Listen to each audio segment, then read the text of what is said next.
Hey guys, tonight we slip into a world of silence and sunlight where walls are made of earth and entire neighborhoods rise from mud with each year's first rain. You're standing at the edge of Djenné, an ancient city tucked along the slow bend of Mali's Bani River. The air is warm, not hot, not quite. It's the kind of heat that clings politely like a wool blanket left near a fire. Clay towers shimmer in the distance, textured with fingerprints and time, and the streets are so quiet you can hear a donkey sneeze from 3 alleys away. And yes, before you ask, most of what you see was built by hand, with nothing but wooden scaffolds, smooth paddles, and good old-fashioned community determination. There are no cranes here, just 1,000 years of patience. But you probably won't survive this place not because of heat or hardship, but because your phone will die and nobody here will care. It's that kind of city, ancient, enduring, and utterly uninterested in your notifications. So before you get comfortable, take a moment to like the video and subscribe, but only if you genuinely enjoy what I do here. And hey, drop your location and local time in the comments. I love seeing where you're listening from. Now dim the lights, maybe turn on a fan for that soft background hum, and let's ease into tonight's journey together. The sand crunches faintly underfoot as you step into Djenné's outer lanes. The air smells like baked earth and old incense. Flies buzz lazily, unconcerned with your arrival. Your sandals kick up tiny dust spirals, soft ghosts that vanish before they can form memories. You wander past the first mud walls. They rise high and close, almost conspiratorial, crowding the alley, with warm shadows and whispers. Some of these buildings are older than most countries. They've been repaired and repainted, but they remember. You press your hand against a wall and it pushes back, not with force, but with presence. You swear it's still slightly damp, like the earth hasn't quite given up its moisture. Historians still argue whether Djenné was founded in the 3rd century or the 9th, because history in this region tends to dance, not march. Oral traditions bend around facts like vines on a fence, and local legends love to exaggerate just enough to make you doubt your textbooks. Either way, it's old, really old, and somehow still here. You turn a corner and see a child chasing a goat, both of them covered in a thin film of red dust. The goat bleats indignantly. The child laughs like he's won a war. Someone shouts a name you don't catch and the goat disappears through an arched doorway like it has a schedule. The alley opens up to a small courtyard. A woman in a canary yellow wrapper sweeps the ground with a bundle of reeds. She doesn't glance up, but her head tilts slightly, as if acknowledging you by feel not sight. Her home's walls are smooth and rounded, like warm cake icing. Above her door, intricate patterns are carved directly into the mud. They're not just decorative, they speak. Each symbol means something: fertility protection status clan. It's a language of geometry and tradition. Some locals still know how to read it. Most just feel its presence the way you might feel a song without knowing the words. You hear the distant call to prayer. Not the booming speakers of a modern city. This is softer, more intimate. A human voice rising through silence. It echoes gently between walls, wraps around rooftops, and settles into the clay like morning dew. You pass a half-finished wall. A man stands barefoot in a trench, smearing fresh banco along the base mud, mixed with straw and rice husk. His hands move slowly, reverently. There's a rhythm to it, like he's not just building, but listening. Banco dries fast in this heat, but it never feels rushed, just inevitable. Quirky fact for tonight: some families bury sacred charms inside their walls before the final layer of mud is applied. Tiny relics to ward off sickness, theft, or even heartbreak. It's like spiritual insulation. You'll never see them, but they're there watching, maybe judging your shoes.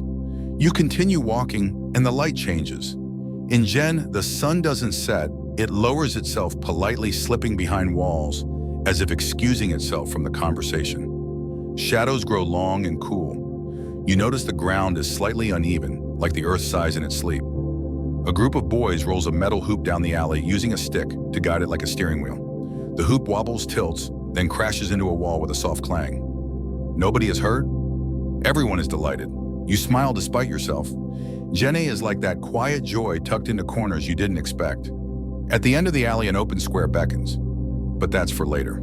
For now, you sit on a low ledge, lean back against a wall that predates your ancestors, and let the quiet hum of the city surround you. Crickets begin to whisper. A clay pot cools nearby. The stars are already practicing their entrance. You take a breath. You're not home, but you are somehow safe. You wake to the soft shuffle of morning. Not a jarring alarm, not a rooster with performance issues, just the sound of air warming against mud of sandals sliding across dry stone of an old broom, brushing dust from yesterday. You stretch. Not a full yoga pose, but enough to remind your joints they still exist. The sky above Djenné is already blushing with light. Pale lavender deepens to peach, then gold.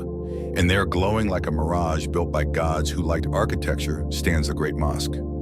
Even if you didn't know what it was, your body would. Something in your spine straightens. Your breath deepens. It doesn't look like any church or cathedral you've seen. No glass, no marble, just earth carved and risen with elegance, like someone convinced clay to dream big. The Great Mosque of Djenné is the largest mud brick structure in the world. Historians still argue whether it's the third version or the fourth rebuilt over time with the same devotion as a religious chant. But everyone agrees on one thing. It's a masterpiece. You step closer, the air is still cool, not cold. The ground crunches softly beneath your feet. Palmwood beams jut out from the mosque's flanks like ribs, like scaffolds, like climbing grips for the future. Locals use them each year to refresh the surface, which we'll get to later. For now, you stand in awe, feeling very small and very awake. 3 towering minarets rise above you, capped with ostrich eggs.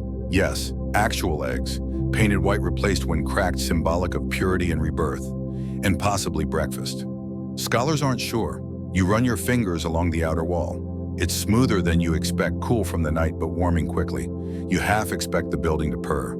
Instead, it hums low and steady, a presence more than a sound. A young man walks past, nods at you, and sets down a brass teapot on a nearby ledge.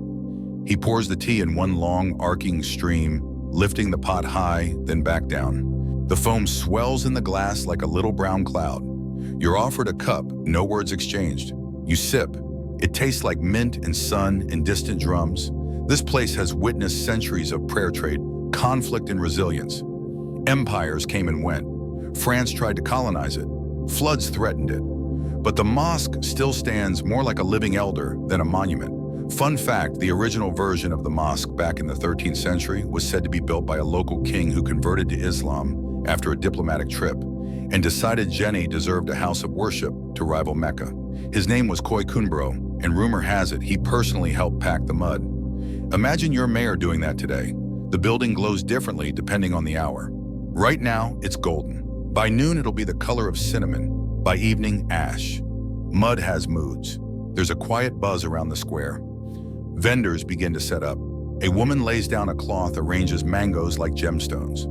A boy carries a stack of fish eyes wide to keep them from toppling. Someone starts to roast peanuts. The scent drifts toward you, nutty sweet, slightly smoky. You instantly want 12. But your attention pulls back to the mosque. Always the mosque. Historians debate whether the design was influenced by Sudanese architecture or homegrown ingenuity.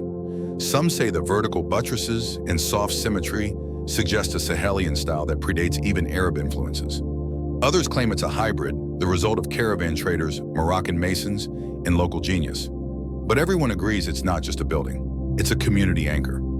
A group of children runs past, laughing too loud for the hour. One of them slows, points at a carved symbol on the mosque wall. You lean in. It's small, almost hidden, a geometric pattern etched into the mud before it dried. Maybe decorative, maybe protective, maybe just a bored builder's flourish. You smile, and suddenly you realize the mosque isn't a place you visit. It's a place that invites you to remember that people can build beauty with bare hands, that faith can be made from dust and still last longer than empires. That mornings, however humble, can begin beside something holy. Your tea is gone. The cup remains warm. You sit back and let the sun climb a little higher. The square starts to swell with movement. But the mosque doesn't change. It doesn't need to. It already knows who it is. And for a moment, so do you. You trail a narrow path that veers behind the Great Mosque, your sandals whispering over compacted earth.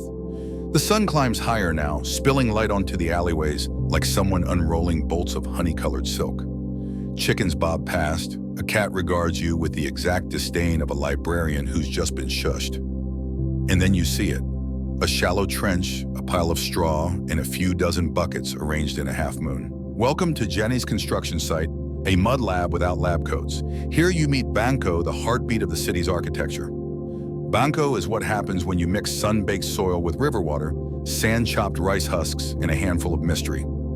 Not the "what's that smell" kind of mystery, more the quiet, ancient kind you feel in your bones. You crouch near the trench, a mason wrapped in indigo robes with sleeves pushed high stomps barefoot through the mix like he's dancing out a grudge.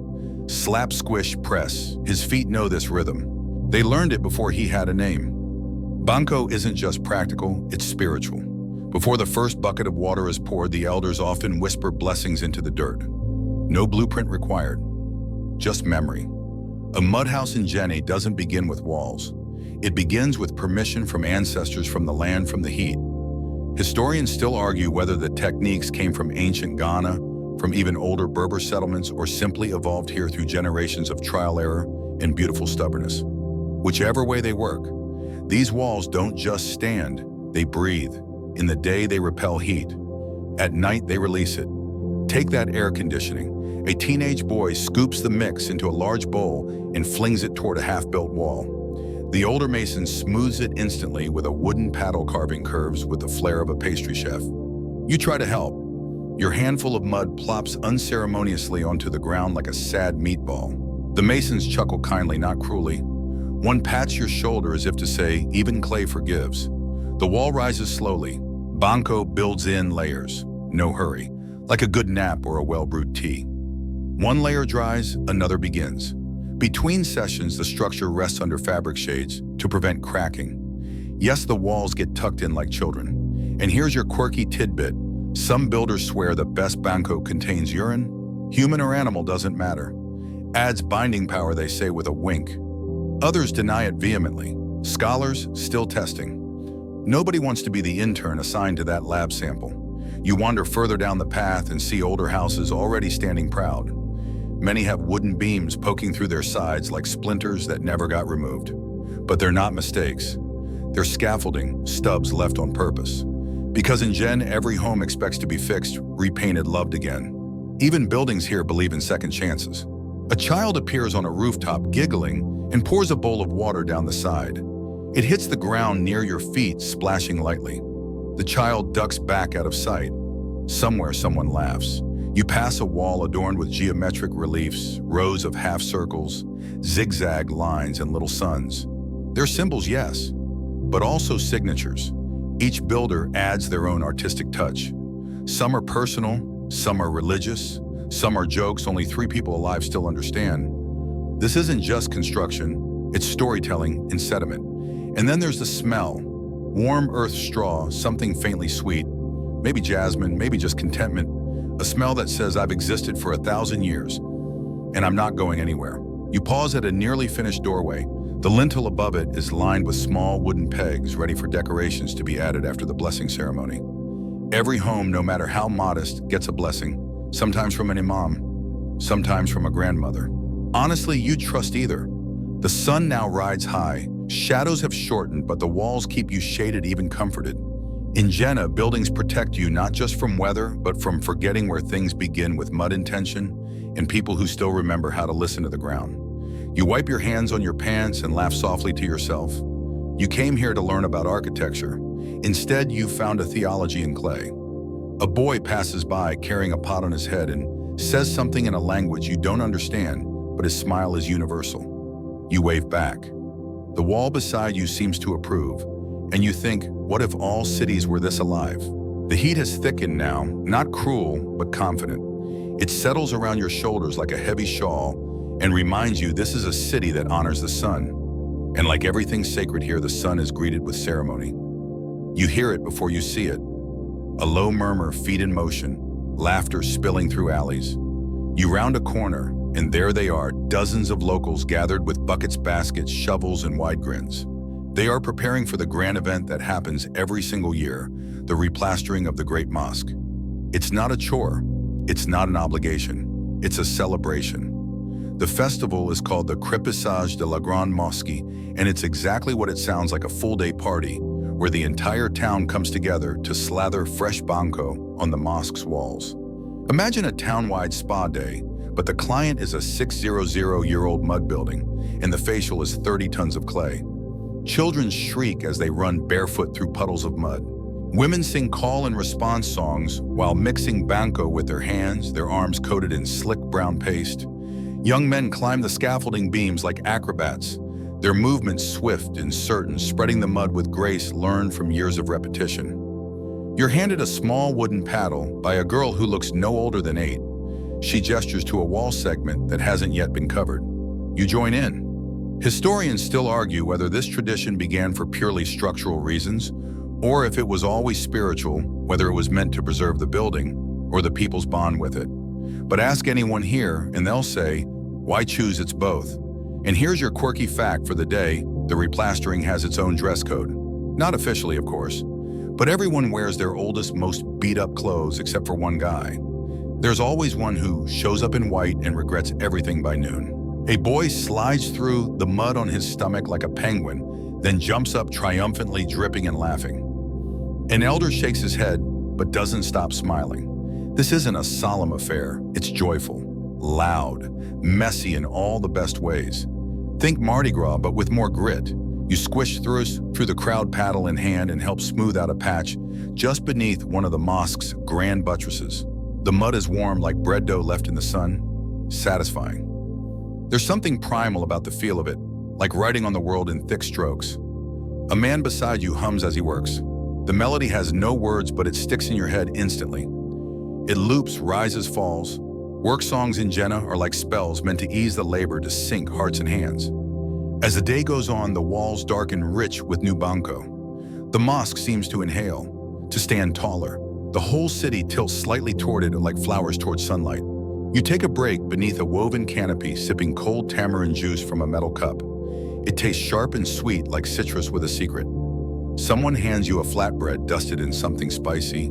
You don't ask what, you just eat. It's delicious. The air grows thicker with celebration. Someone brings out drums, others clap in rhythm. A line of dancers forms, feet kicking up miniature dust storms, arms slicing through the air with the kind of energy only community can summon. You join the outer ring, hesitant at first, but welcomed instantly. In Djenné, participation is the only ticket you need.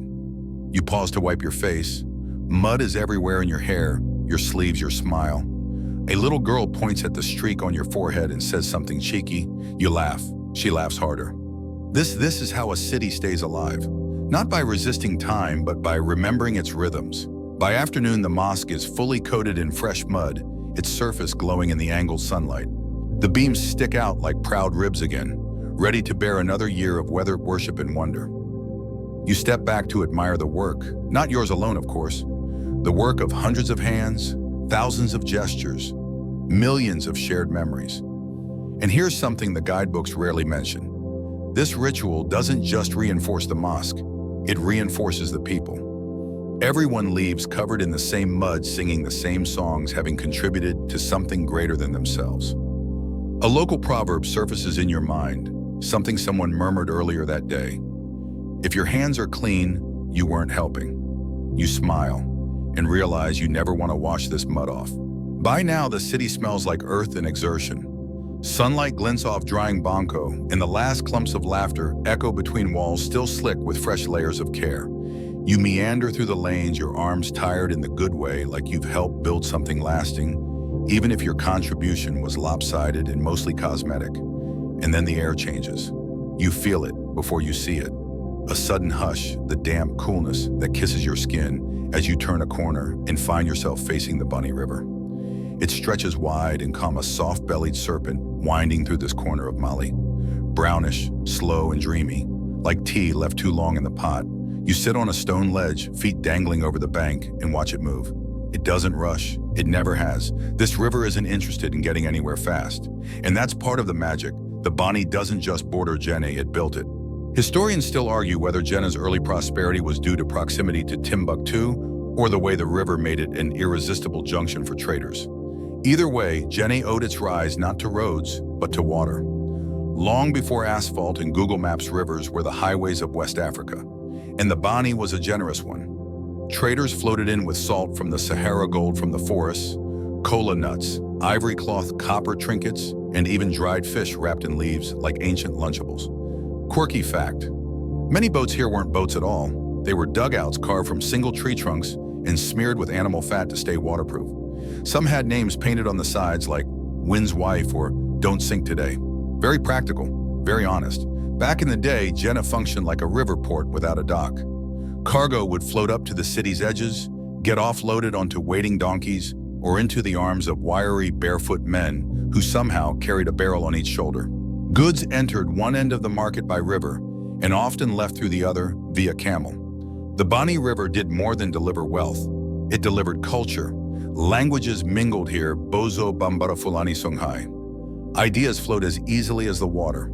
Islam arrived via the river's edge, carried by scholars in turbans and scribes who carried the Quran in their hearts, and also in waterproof leather satchels. Because it turns out divine wisdom and river mud don't mix well. You imagine what this riverbank looked like centuries ago. Boats bumping gently together, shouts of barter, drums announcing a new caravan, children splashing, merchants arguing over the weight of gold dust, someone playing a single-string lute under a baobab tree. Everything happening at once, everything important. Even now, as the city slows in the afternoon heat, the river keeps its rhythm. A woman balances a basket on her head as she wades in. She dips her pot, fills it with water, then lifts it without spilling a drop. It's the kind of grace that makes physics jealous.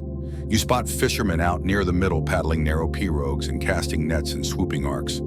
The nets glisten briefly before sinking. They make it look effortless, but you try not to think about how many times they probably fell out as kids to learn that smooth motion. Someone tells you the river sometimes floods, swallowing whole neighborhoods, forcing people to relocate. But Djenné always rebuilds, always near the river, because while the water threatens, it also nourishes. It's like living with a beautiful tiger, risky, but worth it. A donkey brays behind you. You turn. A man walks past, leading two of them, both loaded with sacks of what looks like millet. He nods at you as if to say, yes, the river's generous, but someone's got to carry the rest. You take a moment, breathing in the humid, silted scent of the water. It's not clean in the bottle sense. It's alive. There's fish in it. Memory. Ghosts of trade routes and laughter soaked into its current. And as the sun begins to tip westward, the Bani River mirrors the sky in ripples of gold and rose. Somewhere downstream, it will meet the mighty Niger. But here now, it simply curls around Djenné like an old friend. Loyal, slow, sacred. You rise from your perch and brush the dust from your clothes. The river murmurs a goodbye you'll carry with you, low, deep, and full of secrets. And in that moment, you realize Djenné doesn't just sit beside a river. It leans on it, like a prayer leaning on breath. You step away from the river as the late afternoon settles like a silk scarf over the city. The light softens, the colors deepen, and the shadows begin to stretch their arms along the walls. You wander back into the heart of Djenné, following a trail of faint drum beats and spice-laced air. There, under the shade of a baobab, you find them, the merchants of Djenné, wrapped in voluminous robes the color of midnight cobalt and river silt. These are the famous indigo-dyed fabrics of West Africa, so rich and dark they seem to absorb the sunlight. The dye stains their fingers, their feet, sometimes even the whites of their eyes. It's said you can always spot a trader by the way he bleeds blue at the edges. You hover at the edge of a makeshift stall. Wooden bowls overflow with goods, carved beads, bundles of dried herbs, little brass figurines shaped like elephants mid-dance. The scent of smoked leather, date syrup, and dried hibiscus swirls in the air like invisible currency. One man claps his hands gently and gestures to a bowl of powdered gold, literally. Shavings, dust, and specks, carefully weighed and sealed in tiny pouches of cloth. You raise your eyebrows. He smiles. You're not a buyer, and he knows it. But he nods anyway, proud to show what his city offers. Historians still argue whether Djenné was more commercially important than its more famous cousin, Timbuktu. Some say it was the practical engine behind the scholarly fame, supplying everything from manuscripts to millet. Others argue Djenné was its own beacon, a quieter hub, less flashy, but more grounded, a town that never sold its soul even when the price was good. Quirky fact, some of these indigo robes are dyed using fermented leaves that soak in clay-lined pits for days. The smell, let's just say it's memorable, a mix between overcooked spinach and the kind of laundry you forget in the machine. Yet the result is pure royalty, and once dry, the smell disappears like magic or denial. You trail a group of traders as they cross the square. One leads a donkey piled high with goatskin bags. Another carries a curved knife sheathed in patterned leather. They speak softly in multiple languages, switching mid-sentence between Bambara Arabic and something you can't quite place. The rhythm is hypnotic like jazz for linguists. You pass a woman seated behind a stack of folded fabrics. Her head wrap is folded so elaborately it could qualify as architecture. She smiles and pats a square of indigo cloth, then holds it against your shoulder. You look ridiculous. She chuckles and waves you off as if to say it's the effort that counts, not the fashion. This is Djenné's market in a lull, quiet, intimate, and yet ancient. You realize it doesn't need to be loud to be alive. These trades have happened for over 800 years. Salt for dates, copper for cotton, sometimes items of strange delight like a lizard skull dipped in beeswax for luck, allegedly, or a comb carved from giraffe bone. You stop at another stall where a young man is weighing something on a two-pan balance. The weights look like small carved animals. You ask if they're for sale. He shakes his head. Family heirlooms, he mouths. His father used them, and his grandfather before that. The value here isn't just in the goods, it's in the ritual, the weighing, the conversation, the slow nod. A deal in Djenné is not a transaction. It's a relationship with decimal points. You turn to go, but catch one last image, an old man sitting under a parasol made from reeds. He sells nothing, offers nothing. He just watches his fingers moving like he's counting something that isn't visible. Perhaps time, perhaps memory. You nod, he nods back, and it's enough. As you walk away, you notice the dust that clings to your feet has turned a slightly different color. Maybe from the dye, maybe from the city itself leaving its fingerprints on you. A faint blue mark that says, you passed through, you mattered. And in that moment, with indigo ghosts on your skin, and the sun dipping behind a mosque you helped replaster, you realize Djenné doesn't just host a market. It is a market of ideas, traditions, whispers, and silences. A living archive where commerce and culture shake hands, then sit down for tea. You blink, and the light changes again subtly, but unmistakably. That golden, buttery haze of late afternoon tilts toward amber, and the shadows deepen just enough to feel like curtains being drawn. It's the hour when Djenné exhales, and you're carried by curiosity more than direction drift into a part of the town where the silence has a scent. The building looks plain from a distance, low-slung, windowless, almost timid in its posture. But as you approach, the air shifts again, cooler, denser. You pass through an arched entrance and step into a small, dark room, lit only by slivers of sun that sneak through tiny air holes. The scent hits you first. Old leather dust, something faintly musky, like ancient parchment and forgotten prayers. You've just entered one of Djenné's private libraries, and it doesn't contain a single book in the way you know the word. No hardcovers, no glossy pages. Instead, arranged carefully on wooden shelves and tucked inside animal skin folders, are hundreds of manuscripts, many written on gazelle parchment, a material once favored for its durability and near ghost-like thinness. Your fingers twitch with curiosity, but you keep them respectfully at your sides. These manuscripts are fragile, not just physically, but culturally. Some haven't been touched in decades. Others are still being translated, one quiet scholar at a time. A young man, likely no older than 20, nods at you. He wears a crisp white tunic and carries a small brush in one hand, a tiny spatula in the other. This is his job, to preserve history with tools that could double as makeup brushes. He leans over a manuscript, splayed open on a tilted desk. You step closer. Arabic script glides across the parchment in perfect rows, each letter dancing ever so slightly like the scribe was writing in a warm breeze.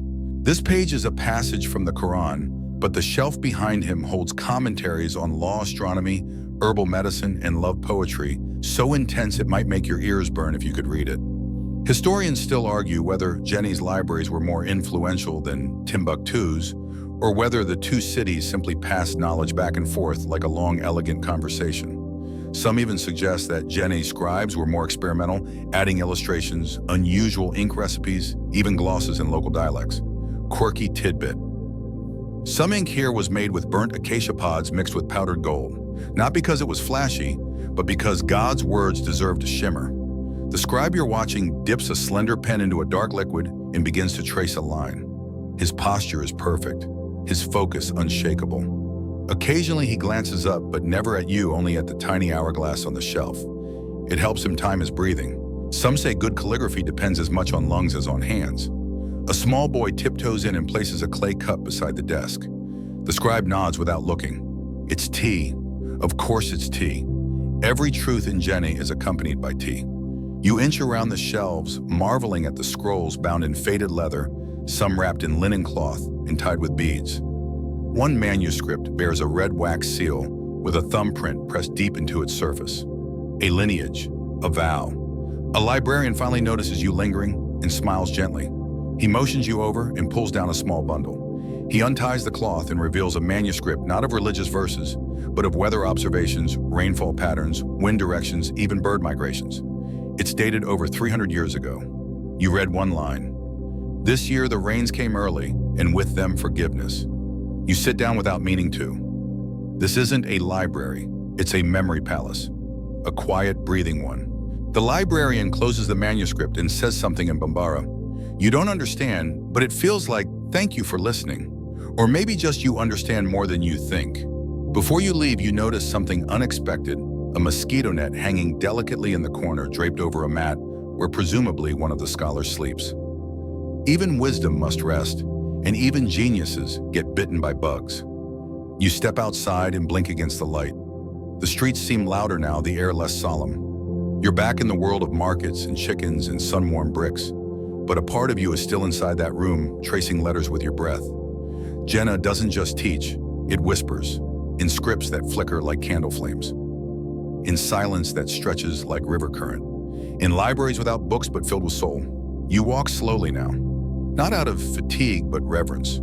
Your footsteps soften as the streets narrow again, pulling you into Djenné's residential heart, where the stories don't come from books or trades, but from the walls themselves. It starts with a hum, not music exactly, more like a pattern of sound, the rhythmic clack of wooden pestles pounding millet, the splash of water into clay jars, a soft soprano voice humming an old tune as someone stirs a pot just out of sight. Then laughter clear bright, and belonging to several women who appear just around the bend. You stop.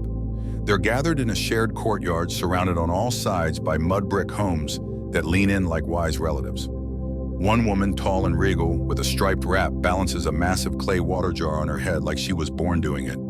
Another woman paints the wall beside her with a fresh mix of banco, her strokes neat and almost meditative. In Djenné, wall maintenance isn't just a man's job, nor is it seasonal.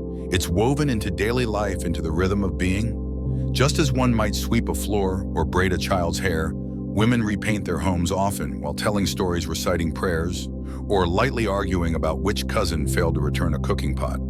You watch as one of them dips her fingers into a bowl of colored mud and begins tracing a zigzag just above the doorframe. It's decorative, yes, but also meaningful. That pattern might denote a family lineage, or a wish for fertility, or a small jab at the neighbor across the alley. Interpretations vary. Historians still argue whether these courtyard designs predate Islamic influences or whether they arose as a cultural blend, local traditions folded gently into religious modesty, like henna on a prayer rug. But here's what's certain: they're beautiful, and they're always changing. A child toddles past with a toy made of wire and bottle caps. He glances at you, then at the wall, then back at you. His grin says, "Yeah, this is my house. Try not to mess it up." You wave. He runs off triumphant. The women don't stop working as you observe, but one of them offers you a seat in an upside-down bucket that has clearly served as a throne for many a guest. You sit gratefully. The shade from the wall is immediate and soothing, the banco still cool despite the afternoon warmth. One woman, her arms streaked with dried mud, hands you a bowl of ginger tea. It bites in the best way. Sweet, spicy grounding. You ask hesitantly if it's okay to watch. She nods. "We're always being watched," she says with a chuckle. "The walls have eyes." She's not wrong. Look closely and you'll see it, layers upon layers of intention embedded in the walls. Small niches carved to hold oil lamps. Lines etched above doors to invite prosperity. Even little holes near the base where lizards dart in and out, unofficial household deities with a fondness for flies. And here's your quirky fact. In some homes, it's believed that if you whisper a wish into the wall while applying fresh mud, that wish has a better chance of reaching the ancestors. It's like voicemail for the spirit world. You're tempted to try, but settle for brushing a finger along the surface, just enough to leave a tiny mark. The woman beside you pauses and studies her wall from several angles, arms crossed, lips pursed. Then she erases a section with her hand and redraws it, nodding once. A true artist, a muralist of the domestic divine. A small radio crackles nearby, playing a blend of local instruments and static. The beat pulses gently. Another woman joins the courtyard with a tray of roasted peanuts balanced as effortlessly as the jar from earlier. The scent is irresistible. You're handed a handful. You eat slowly. Everything in Djenné asks you to slow down. Suddenly, a breeze catches the edge of someone's scarf and sends it fluttering. There's laughter. Someone claps. A baby wails. A bird screams in the distance, possibly offended at nothing. And it all flows together into a single harmonious chord of life, being lived with color and mud and heart. You stand to go. The women nod approvingly. One says something in Songhai that you don't catch, but you feel it land warmly on your shoulders. You leave the courtyard marked by ginger, by banco dust, by that rare kind of hospitality that isn't performed, just given. As you return to the main path, you pass more courtyards, more painted walls, more water jars lined up like earthen sentinels. In Djenné, a wall isn't just a boundary, it's a diary, a mirror, a witness. And as the city hums behind you, you begin to wonder what your walls at home might say if only you let them speak. As the shadows stretch longer, you find yourself drifting toward a quiet side street where the usual bustle of Djenné fades into something more contemplative. A breeze stirs the dust at your feet, lifting it just enough to make the air shimmer. Somewhere nearby, a rooster crows, belated, confused, probably showing off. You pass a modest home with its front door flung wide open. Inside, low cushions ring the floor, a fan creaks gently overhead, and in the center, under a patch of sunlight, sits a scribe. Legs folded, head slightly bowed, fingers ink-stained and graceful. He could be from 5 centuries ago or 5 minutes. You step inside slowly. He nods without looking up. His reed pen scratches against parchment made from pressed leaves and animal skin. There's no hurry in his motion. This is the old way of writing, deliberate, poetic, and almost hypnotic to watch. The room smells of dried herbs and lamp oil. The air hums with reverence. His table is cluttered in the most beautiful way. Clay pots of ink, some dark as midnight, others tinged with red or green. Manuscripts piled high, some bound in twine, others rolled into scrolls like sleeping snakes. You notice a folded mosquito net hanging in the corner, a silent guardian waiting for the nightfall. This man is a copyist, part calligrapher, part historian, part philosopher. His job is not just to write, but to remember to carry forward words that have already traveled for centuries.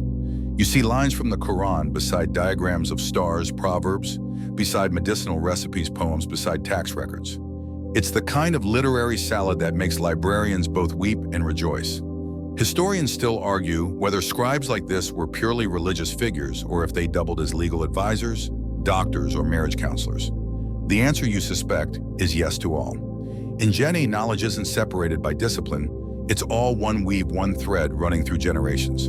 You watch him pause, lift the parchment slightly to let the ink dry. His fingers, though stained, are elegant. You get the feeling he could break a walnut just by glaring at it. Then, just as he sets the parchment aside, he speaks, not loudly, just enough for you to hear. Writing, he says, is like breathing through your fingers.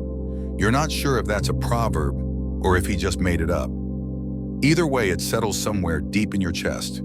And here's a quirky fact: to keep flies off their manuscripts, scribes would sometimes smear the edge of their desks with a mix of crushed mint and goat fat. Effective, yes. Pleasant smelling? Absolutely not. But when you're copying a 400-year-old text by hand, priorities shift. You notice a bowl of dates and salted peanuts nearby. The scribe gestures wordlessly, offering you some. You take a few, chewing slowly. The sweetness of the date crashes delightfully against the salty crunch. This is how knowledge tastes, apparently. The scribe begins a new line and you lean closer. His handwriting is smaller than your thumbnail, but impossibly neat. Each letter sings, each stroke whispers. His reed pen never falters. On the far wall, there's a wooden shelf lined with rolled documents tied with dyed string, red, yellow, blue. You wonder what the colors mean. Urgency, subject, mood. Nobody tells you, and that's okay. In Djenné, not all mysteries want to be solved. Some just want to sit beside you, humming quietly. You glance toward the corner and see a folding fan, not electric, just a simple hand fan woven from grass and trimmed with leather.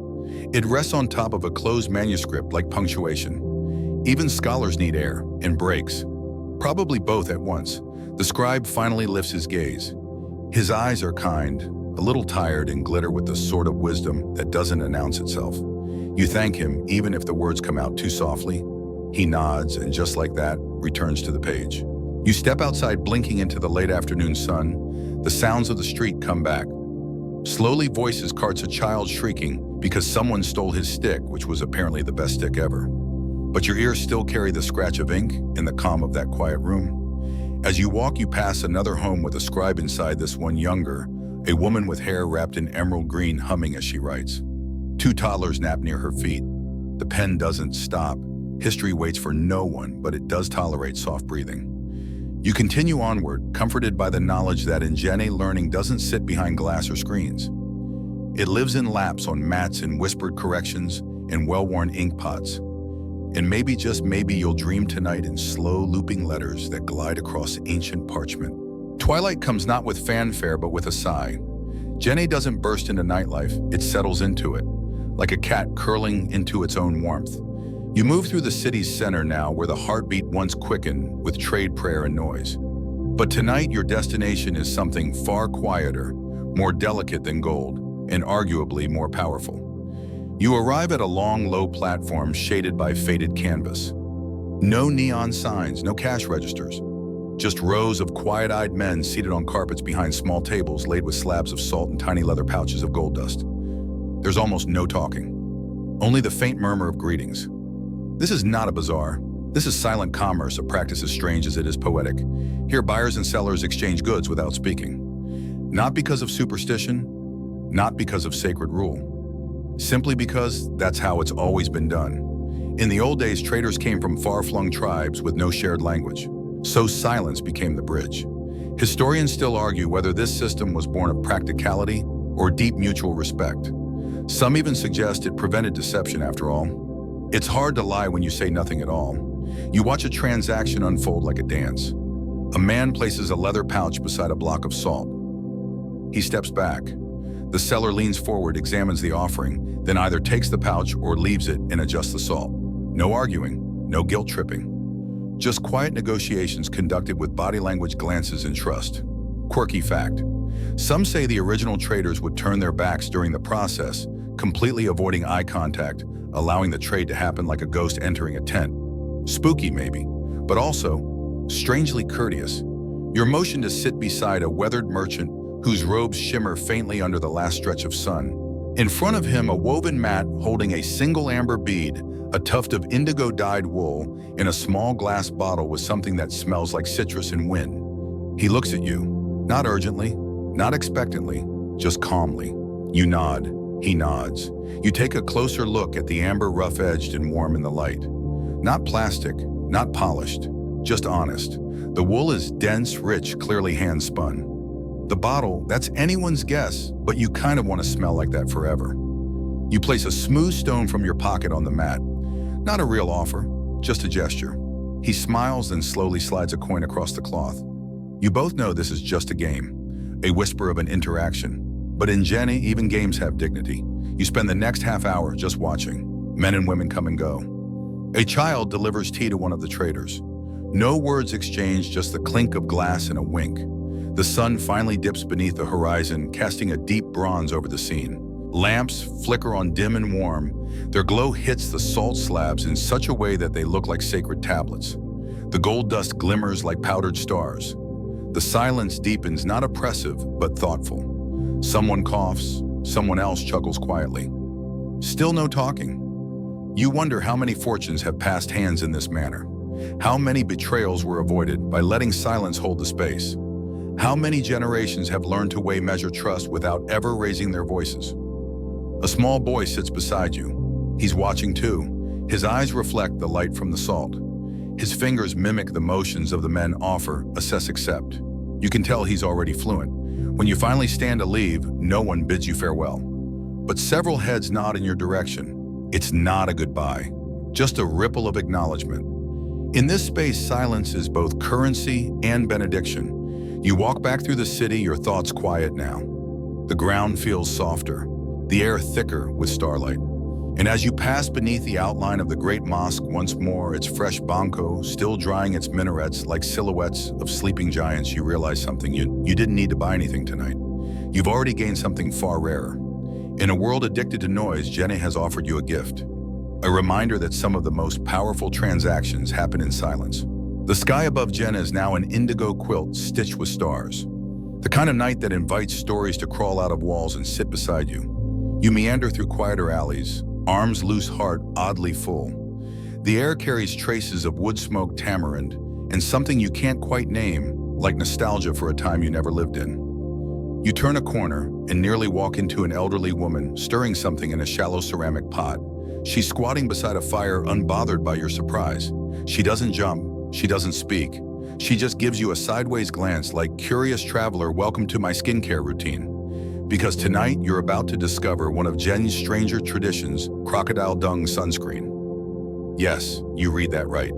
She lifts a small chunk of the finished mixture and smears it across her forearm. The paste is grayish-brown textured like damp ash. You suppress the urge to sniff it. Quirky fact, this local remedy, still whispered about in some corners, involves fermented crocodile dung, sometimes mixed with charcoal ash, shea butter and herbs, and was once believed to protect the skin from sunburn, repel insects, and in some claims, evil spirits. 3-in-1 skincare with a side of mystery. Historians still argue whether it was ever widely used or more of a folktale passed down through particularly cheeky grandmothers. But one thing's clear, Djenné's beauty rituals blur the lines between the practical, the mystical, and the why not, let's try it anyway. You crouch beside her, watching the mixture bubble gently. She adds something from a cloth pouch, maybe crushed mint, maybe powdered wisdom. She stirs clockwise slowly. The fire crackles like it's in on the secret. Around her, the modest courtyard breathes in silence. Clay walls curve softly inward, forming a kind of cocoon. A water jar sweats gently in the corner. Chickens cluck somewhere behind a half-draped curtain. She motions to a shallow bowl and gestures for you to try a little on your wrist. You hesitate. She raises an eyebrow. You cave. The paste is cool, strangely pleasant. Smells faintly smoky with a hint of lemongrass or hope. It dries quickly, leaving behind a light chalky sheen. You suddenly feel like someone who's either incredibly protected or deeply gullible, possibly both. She laughs not unkindly, then offers you a round of roasted groundnuts from a cracked ceramic dish. You pop one into your mouth, warm, nutty, perfect. Protection and peanuts. This city truly has it all. She starts telling a story in Bambara. You don't understand the words, but her hands paint the air. Crocodiles, son, a woman dancing a broken jar, laughter. Her voice lilts and dips, punctuated by pauses where you're clearly supposed to gasp. You do your best. The story ends with a shrug and a wink. You nod solemnly as if you've just witnessed ancient wisdom unfold through pantomime. Maybe you have. Another quirky beauty custom, some women here apply ash mixed with clove oil to their scalps, not just for cooling, but to attract good dreams. And there's the ever-popular technique of using ground millet paste for facial exfoliation. You've never seen so many radiant cheeks in one place. As the fire dies down, the woman gathers her supplies with the precision of someone who's done this for decades. She unties her headscarf, revealing tightly braided silver hair that catches the moonlight like threads of mercury. You help her carry the bowl inside. The doorway is low. You duck instinctively. The interior is sparse but warm. Wall niches hold candles, a comb, a small mirror no larger than your palm. She places the bowl on a shelf and pats the wall with affection, like saying goodnight to an old friend. Then she looks at you, presses a small, hard lump into your hand, dried soap made from baobab ash and honey. A token, a parting gift, or maybe just her way of saying, you've been initiated. You walk back through the alley, moon above skin, tingling faintly, heart glowing quietly. A frog croaks somewhere. The scent of flowers you can't name wafts past. You glance down at your wrist. The paste is still there, barely visible. Whether it's protecting you from sun spirits or self-doubt, you're not sure. But tonight, Djenné has reminded you of something beautiful. Even the strangest rituals hold truth. Even the weirdest wisdom has its place. And even crocodile dung can shine if you just let it dry properly. The moon has climbed higher, casting a silver hush across the rooftops. The city is softer now, slower, but not asleep. Not yet. Not on a Friday night in Djenné. You follow the swell of sound, distant, pulsing, curious. It draws you like a magnet through alleys, washed in blue shadow, past sleeping goats and flickering lanterns, until you arrive at the great Friday market square. And it is very much still alive. Even in the fading light, the place hums like a tuned drum. Beneath the gaze of the Great Mosque, lit softly now by kerosene lamps and moonbeams, merchants finish the last of their deals, and shoppers linger in the dance of bargaining that never really ends. You've arrived at Djenné's market in exhale mode, less frantic, more intimate. You drift among stalls arranged with the casual elegance of people who've been doing this for centuries. Fabrics hang like banners between wooden poles. Clay bowls shimmer with spices, paprika dried chili ginger, and something that might be powdered baobab fruit. A woman fans flies away from a tray of sugared peanuts. A man shouts a price, gets laughed at, and shrugs with theatrical offense. Quirky fact: the Friday market is the social engine of Djenné. Some families travel from neighboring villages on donkeys and boats just to attend. Marriages have been arranged here, feuds ended, names made and forgotten. The market is the heartbeat of this city, pulsing every Friday without fail, like the weekly breath of an entire civilization. Historians still argue whether its layout was influenced by pre-Islamic ceremonial grounds or if it evolved more chaotically over time. Either way, it works. Somehow, among the chaos, everyone knows where to go. You stop at a basket piled high with dried fish so pungent it could raise the dead. The seller grins, dares you to try a piece. You shake your head. He shrugs. His day will go on without your reckless bravery. Nearby, a stall sells nothing but tin charms shaped like birds' crescent moons and tiny boots. A boy approaches, touches one boot, whispers something, and drops a coin in a bowl. You wonder what he wished for. New shoes, maybe? Or an older sister who stopped stealing his lunch? A girl with hennaed hands offers you a swatch of fabric dyed with mud and indigo. The pattern is striking sharp triangles, soft circles aligned down the middle like a whispered secret. She explains it symbolizes movement through stillness. You want to buy it, frame it, and hang it in your bathroom. You do not, but you thank her like you might one day return. Then you're swept into the real theater of the Friday market bargaining. It's not haggling, it's performance, a game with rules and rhythm. You witness a man pretend to faint at a quoted price. The seller threatened to sell to the sky instead, and the two end in a mock duel using stalks of sugarcane. They both end up laughing. The deal made the coin exchange with a handshake so slow and deliberate it might as well be a ritual. Another man sells tea from a copper kettle strapped to his back, dispensing shots into tiny cups like a priest handing out blessings. You accept one. It is absurdly strong, sweet enough to reset your blood type. You feel it pulse in your temples. A caffeinated miracle. Children weave through the market with baskets of smoked cheese, shouting slogans like tiny politicians. One girl tries to sell you a single clove with great solemnity. You buy it for the story. She curtsies and vanishes. As the night deepens, the square transforms. Stalls close, mats are folded. Some vendors curl up behind their goods, ready to sleep right there beneath the stars. Others leave in slow procession carts, creaking babies already nodding off in slings. You sit on the mosque steps, sipping the last of your tea, the sounds thinning like a symphony in its final notes. The Great Mosque looms above, not imposing, but guarding like a wise old aunt watching over the children of the city. And as the market empties, the square becomes a kind of dream, echoes lingering in the dirt, the scent of fried dough in the air, the memory of jokes still stuck between the bricks. This was no tourist attraction. This was an ecosystem full of rules, rituals, and rough sweetness.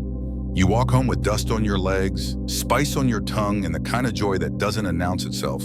It just sits beside you, humming softly.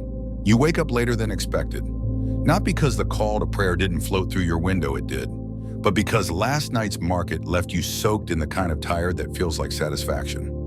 You stretch beneath a loosely woven net, the kind that rustles gently when you move, and blink against morning light that's been softened by old curtains and drifting dust. A rooster crows again, this time on time. Probably a different rooster. Today feels quieter, not just in volume but in tempo. The kind of day where Djenné doesn't shout its beauty but hums it beneath your skin. You wander barefoot across the cool floor, your fingers trailing the banco walls as you step out into the street. And someone somewhere says the name Timbuktu. It's said casually in conversation, but it lands like a dropped drum. Because you're in Djenné, a city that once rivaled the most famous intellectual capital in West Africa, and maybe in its quiet way still does. You pass a pair of boys arguing over something etched into the dirt, probably football teams, possibly philosophy. The taller one insists Timbuktu has better books. The smaller one shouts, "But Djenné has better people," and storms off. You make a mental note, he'll probably become mayor. Historians still argue whether Djenné was ever more powerful than Timbuktu, or if it simply functioned as its logistical twin channeling goods and scholars through the same arteries of river and trade. Some texts even suggest that Djenné was the older sibling founded earlier, more grounded, less interested in fame. And here's a quirky detail: in the 15th century, some travelers to the region reported mistaking Djenné for Timbuktu because it was equally magnificent but less boastful. That's right, Djenné was the humble genius of the Sahel, content to be brilliant without sending a press release. You stroll through a street once used by camel caravans, hoofprints long gone, but the memory pressed into the walls. These caravans carried gold salt cola nuts and something far less visible: ideas. Djenné's scholars weren't just religious teachers. They were doctors, astronomers, ethicists. One manuscript in a local library discusses the medicinal properties of laughter. Another offers a debate on whether jinn have sleep cycles, and Djenné held its own. You step into a courtyard where an old man teaches Arabic calligraphy to 3 boys with chalk and slate. No fancy tools, just dust discipline and tea breaks. You watch as one of the boys loops a letter, then wipes it out immediately to try again. The old man nods. Good enough is never good enough when your words might outlive you. You pause in a doorway and ask gently, was Djenné really equal to Timbuktu?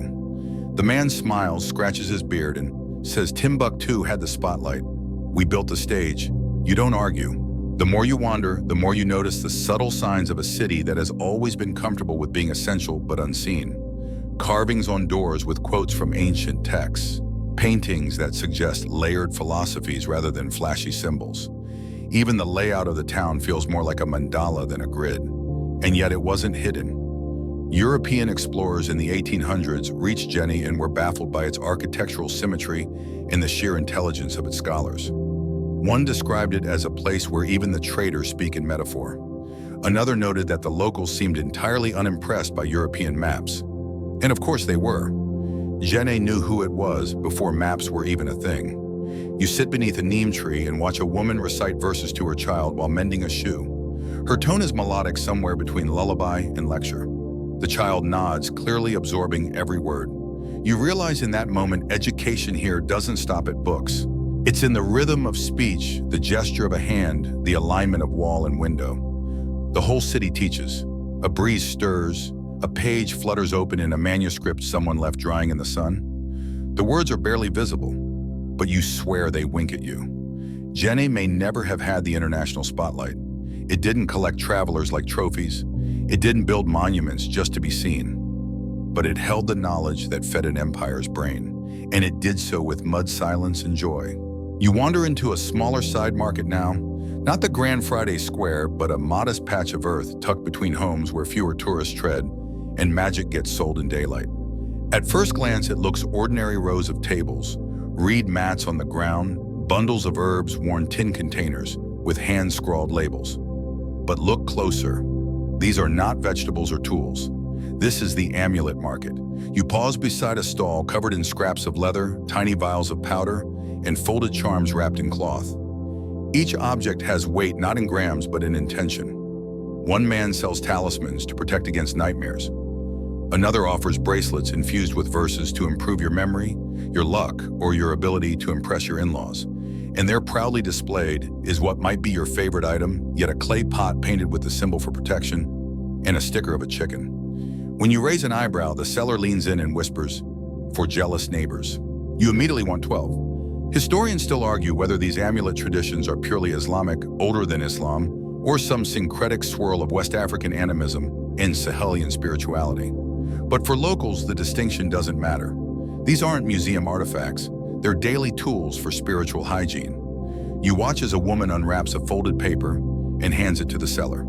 He reads it carefully, nods, then begins preparing something. A pinch of dried baobab bark, a splash of what smells like clove-infused water. He chants softly, ties the contents into a pouch, and hands it back. The woman places it in her dress right near her heart. Quirky tidbit. Some people hide amulets in the walls of their homes during construction. Little spiritual USB drives programmed to repel snake sickness or even gossip. If you listen closely during certain nights, locals say you can hear the walls working. You continue through the rows where spells and solutions sit beside each other like old friends. There's cola nut powder for energy, dried frog skins for courage, and a vial of something labeled to calm an angry man with a smiley face drawn beside it. You begin to suspect this market could solve 90% of your emotional needs. A man with a raspy voice beckons you over. His table has 3 objects: a miniature broom, a piece of bone carved with wavy lines, and a mirror so cloudy it reflects memories instead of faces. He points to the bone and says, "This one is for courage when entering someone's dream." You decide not to ask further. You do notice one common item across many stalls: the gris-gris, a type of amulet pouch often containing verses from the Quran, hair herbs, or symbols of power. Some are worn on the wrist, others are tied around the waist or neck. Some are even tied to goats. Protection is protection. A young boy walks past with a piece of paper pinned to his shirt. You ask what it is. A man replies with a smile. His exam is tomorrow. The paper is smarter than him. You're not sure if that's comfort or commentary. You pause at a stall with hand-carved beads, the vendor humming gently while polishing a small metal disc. She sees you watching and says, "This one's for traveling. It tells the road to be kind." You touch it half for the joke, half because, well, who wouldn't want that? And just like that, you realize the genius of Djenné. It allows the sacred and the silly to coexist. A city where someone might pray for wisdom in the mosque, then buy a charm to pass a math test an hour later. You buy a small token, not out of belief or disbelief, but out of appreciation. The woman wraps it in soft cloth and says a blessing under her breath. You feel the words land on your wrist like sunlight. Soft, weightless, real. As you leave, the market continues quietly behind you. No flashy signs, no marketing campaigns. Just humans trying to navigate existence with prayers powder and the occasional enchanted chicken. And you think in Djenné, even faith has a market stall, and even fear gets neatly folded into a pouch and carried with dignity. You drift now through a residential lane where the walls lean in close, not ominously, but like good neighbors sharing gossip. The sun glances off rounded rooftops and the breeze carries the faint scent of soap and simmering onions. And then just ahead, you spot it. A house that smiles. No, really. The door is curved at the top, shaped like a crescent moon. The windows above it are tilted slightly, 2 symmetrical slits with carved brows and a single round opening in the middle that looks exactly like a nose. And altogether, it's unmistakable. The facade looks like it's winking at you. You blink. It doesn't. Still, the impression holds. You chuckle and step closer. The locals call this house La Maison qui rit, the laughing house. And no, it wasn't designed as a face, but the builders, with their characteristic Djenné playfulness, leaned into the illusion once they noticed. Now it's a beloved oddity, a tiny local landmark where children leave small offerings of seeds, coins, or folded notes tucked into the mouth. What are they wishing for? Candy, probably. Or courage. Or more days that feel like this. The house's owner, a middle-aged woman with sun-dappled cheeks and a head wrap, tall enough to qualify as architecture, emerges with a bucket of water balanced on her hip. She sees you admiring her home and says she only smiles if you mean it. Then she disappears back inside without further explanation. You stand a little straighter. Historians still argue whether these playful architectural features in Djenné homes were intentional spiritual symbols, protective designs, or just artistic flair. One theory suggests crescent-shaped doors were designed to mimic lunar cycles and invite gentle fortune into the home. Another claims they're just easier to build with banco, but nobody can say for sure, and maybe that's the point. Here's your quirky fact. Some homes in Djenné are deliberately asymmetrical on the outside, not because of sloppy work, but as a humility feature. Local tradition warns against making anything too perfect lest you provoke envy from spirits or worse, from your own ego. You continue down the lane and start noticing other faces. That corner window looks like a squint. That protruding beam above the door. Definitely a raised eyebrow. It's as if the whole city has a sense of humor carved quietly into its skin. One house has triangular vents arranged like a cat's nose. Another has rows of circular indents that suggest dimples when the sun hits just right. These aren't haunted houses, they're enchanted in the most grounded local mud-walled kind of way. You pass a group of kids playing a game involving a tin can, a stick, and a surprising amount of yelling. One of them sees you, points to the smiling house and asks, "Did she laugh at you?" You nod solemnly. The child nods back. This is a city where even buildings have reputations. As you walk, you start to see homes less as structures and more like personalities. Some proud, their walls decorated with elaborate reliefs and painted symbols.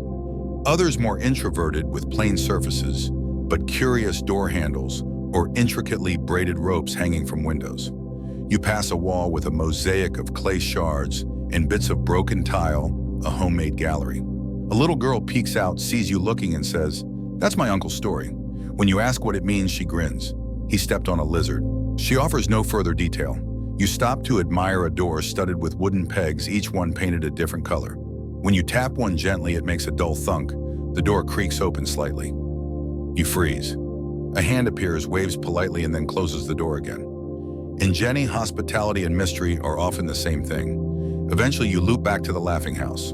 A woman has placed a small calabash bowl in front of the door with 2 coins and a piece of candy in it. You consider adding your own offering. You dig through your pocket and find a pebble shaped vaguely like a heart. You place it in the bowl, and as you turn to leave, the crescent door seems just for a moment to smile a little wider.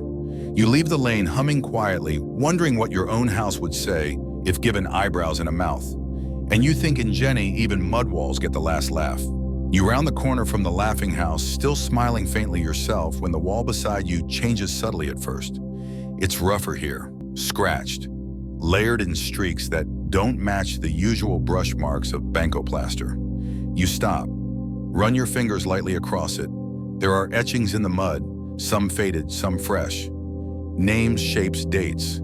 You see a palm print at shoulder height, like someone wanted to leave a part of themselves behind. And then several lines carved vertically like tally marks, perhaps a countdown or a memory. Welcome to the part of Djenné where the walls remember the storms. This section of town sits slightly lower, closer to the floodplain, nearer the river's flirtatious edge. When the rains come hard, they come here first. The city knows it. The walls know it. And if you look closely, they bear the scars and stories of every season. A boy walks by carrying a bucket twice his size.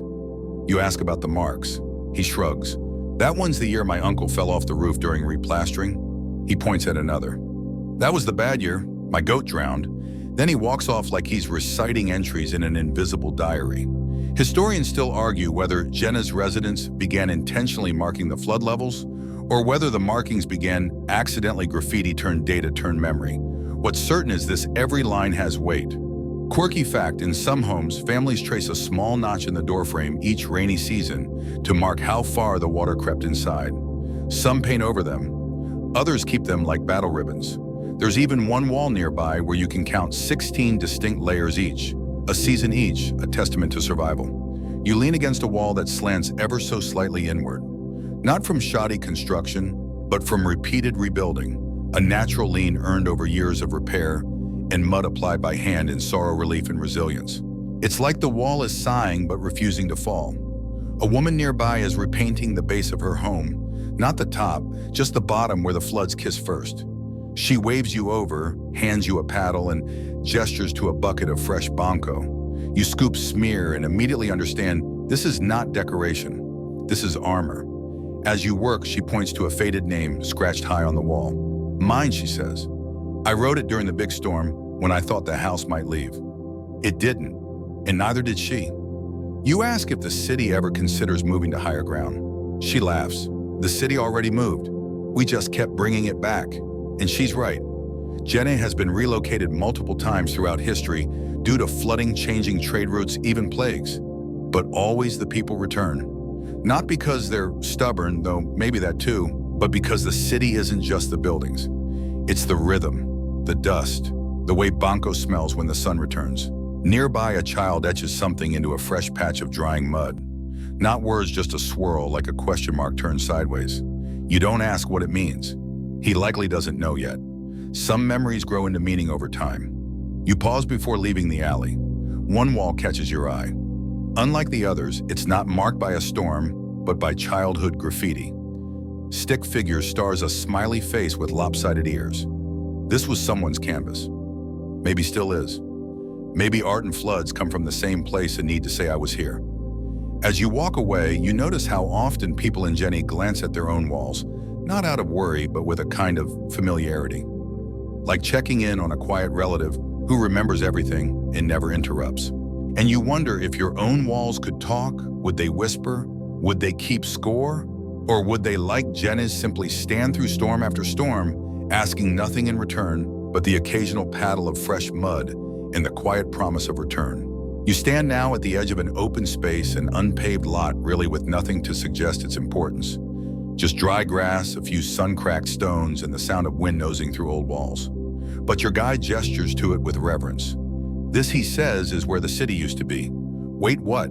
You blink, look around. No ruins, no signs, just heat rising in shimmers and the faint outline of rectangular depressions in the ground like the memory of buildings. You're standing above the bones of an earlier Djenné, or one of them at least.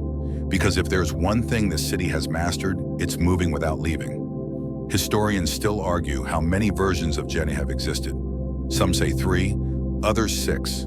The earliest, called Djenné, is a few hundred meters from today's city and may date back to the 3rd century BCE. That's older than Rome, older than paper, older than your existential dread. And here's the quirky part: when the old settlement became untenable because of flooding disease or the whims of trade, the people didn't wander off. They just moved a little uphill, a little to the side, dug new wells, built new walls, started again. You kneel and brush your hand over the cracked dirt. Somewhere below you, thousands of artifacts sleep: pottery shards, bronze tools, broken beads, and maybe even an ancient child's tooth that fell during a laugh. Archaeologists have found terracotta figurines down there, some as tall as your thigh, with almond-shaped eyes and mouths frozen mid-thought. They look like they could wake at any moment. Local legends say the ground remembers, that Djenné's people chose to stay close to their ancestors not out of superstition, but out of respect for rhythm. Why abandon a place just because it stumbled? Why not help it stand again? Your guide leads you toward a small mound covered in grass. This, he says, was a mosque. Maybe the first one, or maybe a market. We don't know. The ground won't say yet. You sit at its base, the sun pressing gently against your back, and imagine the invisible city beneath your feet. Pathways, roofs, lost alleys. A community that laughed and prayed and bargained just like the Djenné of today. In the distance, you hear a rooster crow. Again, they're persistent in this town. A group of children runs across the field, their bare feet kicking up dust that's older than anything they can comprehend. One of them stops, digs a toe into the dirt, and pulls out a small piece of fired clay. He holds it up, shrugs, and pockets it. That's Djenné. Not a museum behind glass, but a living archive that rises and falls like breath. The old city isn't forgotten, it's just underneath, like a melody hiding beneath the harmony. You ask your guide if the town will ever move again. He considers this. Maybe, he says, when the river tells us, when the walls say it's time. And he doesn't say this with fear, just calm certainty. Like someone who's heard the story many times and knows how it ends, not in endings, but in shiftings.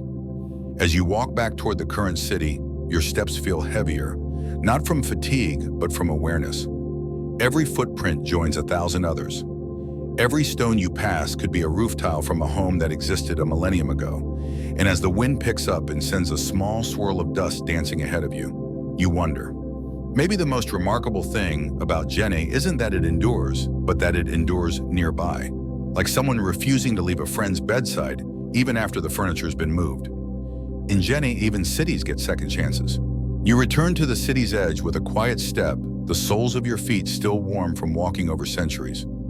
The light now is softer, brushed in lavender and copper. Djenné is winding down. You're not sure where you're headed next until you hear something. A soft shuffle of sandals, a murmur of voices, a hush of reverence.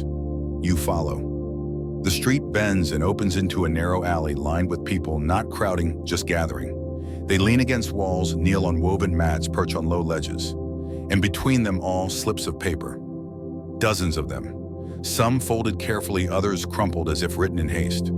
They peek from cracks in banco walls or tuck beneath door frames, pressed between bricks that have long since stopped moving. These are not litter. These are prayers. You've arrived at one of Djenné's quietest traditions, leaving messages for God between the cracks. A young woman stands near a doorway, hands clasped. She whispers to the slip of paper between her fingers, folds it in half, then presses it gently into the space between two bricks. It vanishes like a breath held too long. She nods once and exhales and walks away. You ask someone nearby what the messages say. He shrugs, mostly things people can't say out loud. Historians still argue whether this tradition originated with Sufi mystics or whether it predates formal Islam entirely. Some suggest it was adapted from ancient oral cultures where speaking to the stones was as natural as breathing. Others think it came later, a fusion of imported faith and local longing. Either way, it persists. Quirky fact. Some residents claim the walls sort the messages depending on their urgency. Lost objects get found, bad dreams fade, and occasionally two people who leave similar notes in the same spot end up accidentally meeting in real life. The locals just smile and say Jenna listens. You spot a note peeking out from a low wall half folded. You resist the urge to read it. Djenné is not a place for stealing secrets. But you do notice the paper is embroidered at the edges like someone couldn't help but add beauty to their plea. Another note nearby is written on the back of a candy wrapper. Urgent, desperate, sweet. You sit beside a niche filled with older slips, faded from sun-rain streak, brittle with time. No one removes them. The wall keeps them. A sacred filing cabinet for the soul's footnotes. An old man approaches with trembling hands. His paper is already folded tied with a string. He doesn't speak, just places it in the wall and closes his eyes for a long while. When he opens them, there are tears, but also peace. He sees you watching and smiles gently. You smile back.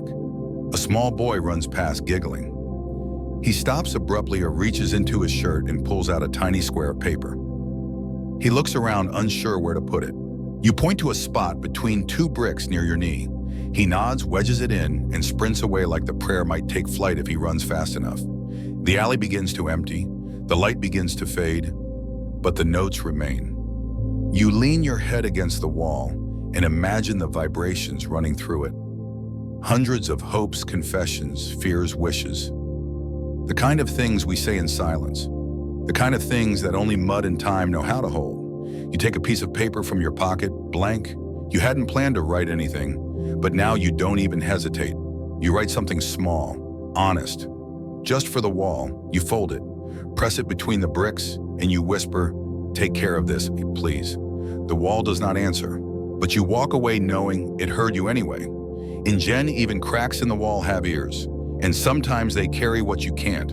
The stars have begun their slow blink across the velvet sky. Djenné is wrapped in a kind of quiet that isn't empty, but full. The streets no longer buzz, but they hum, and somewhere near the water, drums begin to whisper. You follow the sound instinctively, past homes lit by a single lamp, past open windows where lullabies drift like candle smoke, past sleeping dogs who don't bother to lift their heads. Until finally you arrive at the river's edge, and what you see makes you stop. Hundreds of floating lamps drift across the Bani River, tiny flames bobbing gently on small banana leaf boats like stars that forgot which direction was up. People line the riverbanks, some kneeling, some sitting cross-legged, some just watching as their flame disappears into the distance. This is the festival of floating lamps. It isn't a holiday on any calendar. No parade, no fireworks. Just a night of offerings and the belief that light sent downriver can carry burdens, prayers, or the name of someone you miss into the unknown. You sit between two strangers. One is a child holding her grandmother's hand. The other is an old man holding a leaf boat with such tenderness it might be a baby bird. The boats are simple banana leaves stitched with thread or bark, holding a tiny cup of oil and a wick made of cotton. Some are decorated with crushed hibiscus petals or painted symbols. Some carry notes folded tight and hidden beneath the wick. Others carry nothing at all but fire. Quirky fact, local belief says if your lamp floats far and doesn't tip, your wish will be heard by the river. If it spins in circles, your heart's confused. And if it sinks quickly, the river will hold it close, they say. Not all things need to travel far to be seen. Historians still argue about the origins of the tradition. Some trace it to pre-Islamic river rituals. Others believe it echoes Hindu festivals like Diwali brought here through trade routes no longer remembered.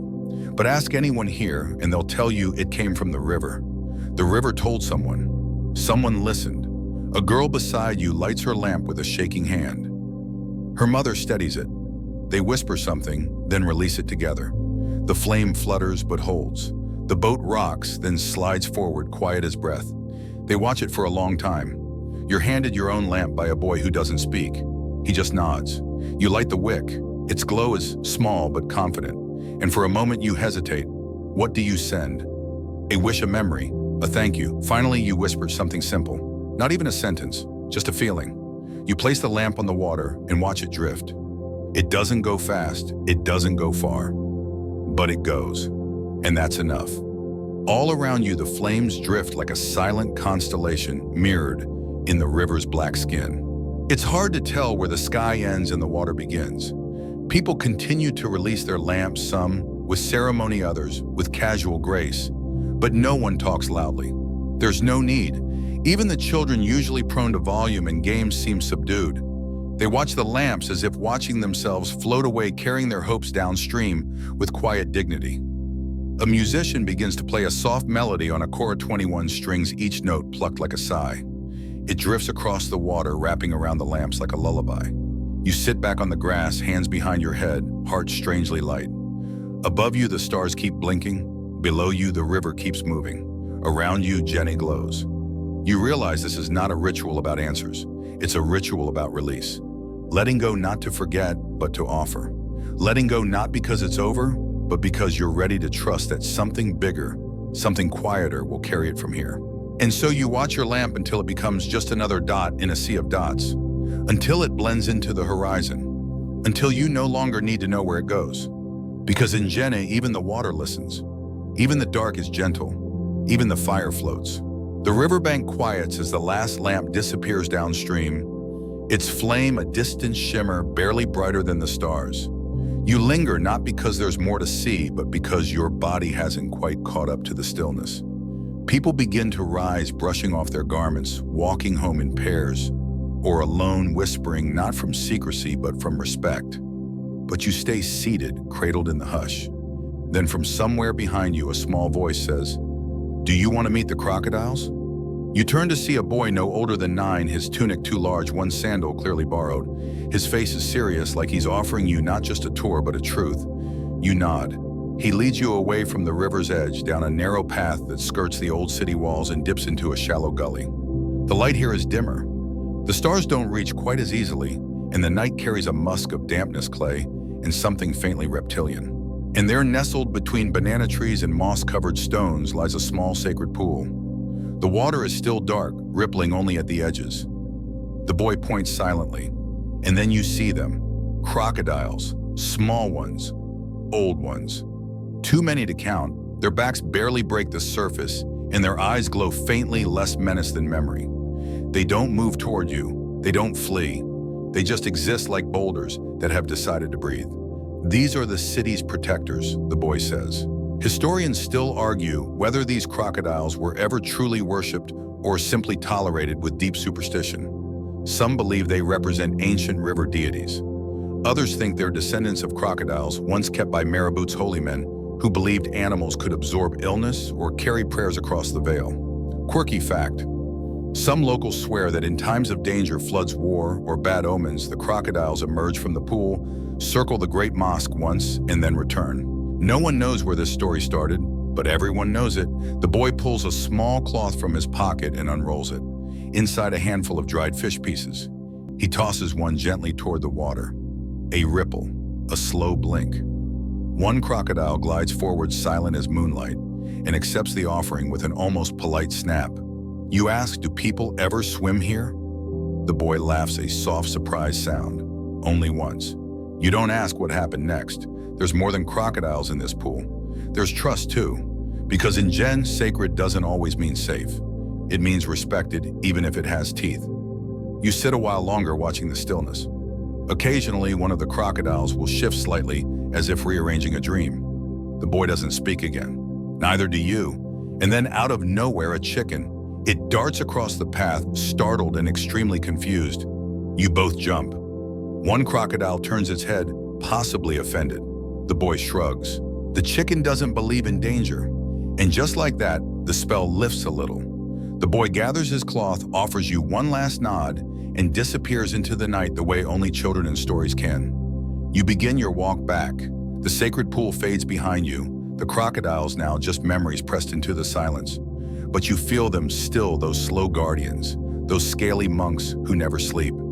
Djenné doesn't need stone statues. It has teeth and patience. You pass a woman walking with a lamp balanced on her head, her pace unhurried, her silhouette flickering like something drawn in ink. You step aside without thinking. In this city, the night belongs to those who trust it. As you reach the edge of the square, the Great Mosque looms again, now completely in shadow, more outline than structure. You wonder if the crocodiles ever really circled it, if the chickens survived, if the boy was real. And then you realize, of course, it's all real. Because Djenné doesn't care whether you believe, it just keeps being, protecting itself in strange ways, with mud, with myths, with amulets, and apparently with reptiles who know exactly when to blink. You reach your sleeping place. The air inside is cool. The lamps have been dimmed. A net hangs loosely over the mat, already welcoming. And as you settle into the hush, you feel it deep in your chest. This city doesn't just hold history, it lives beside it.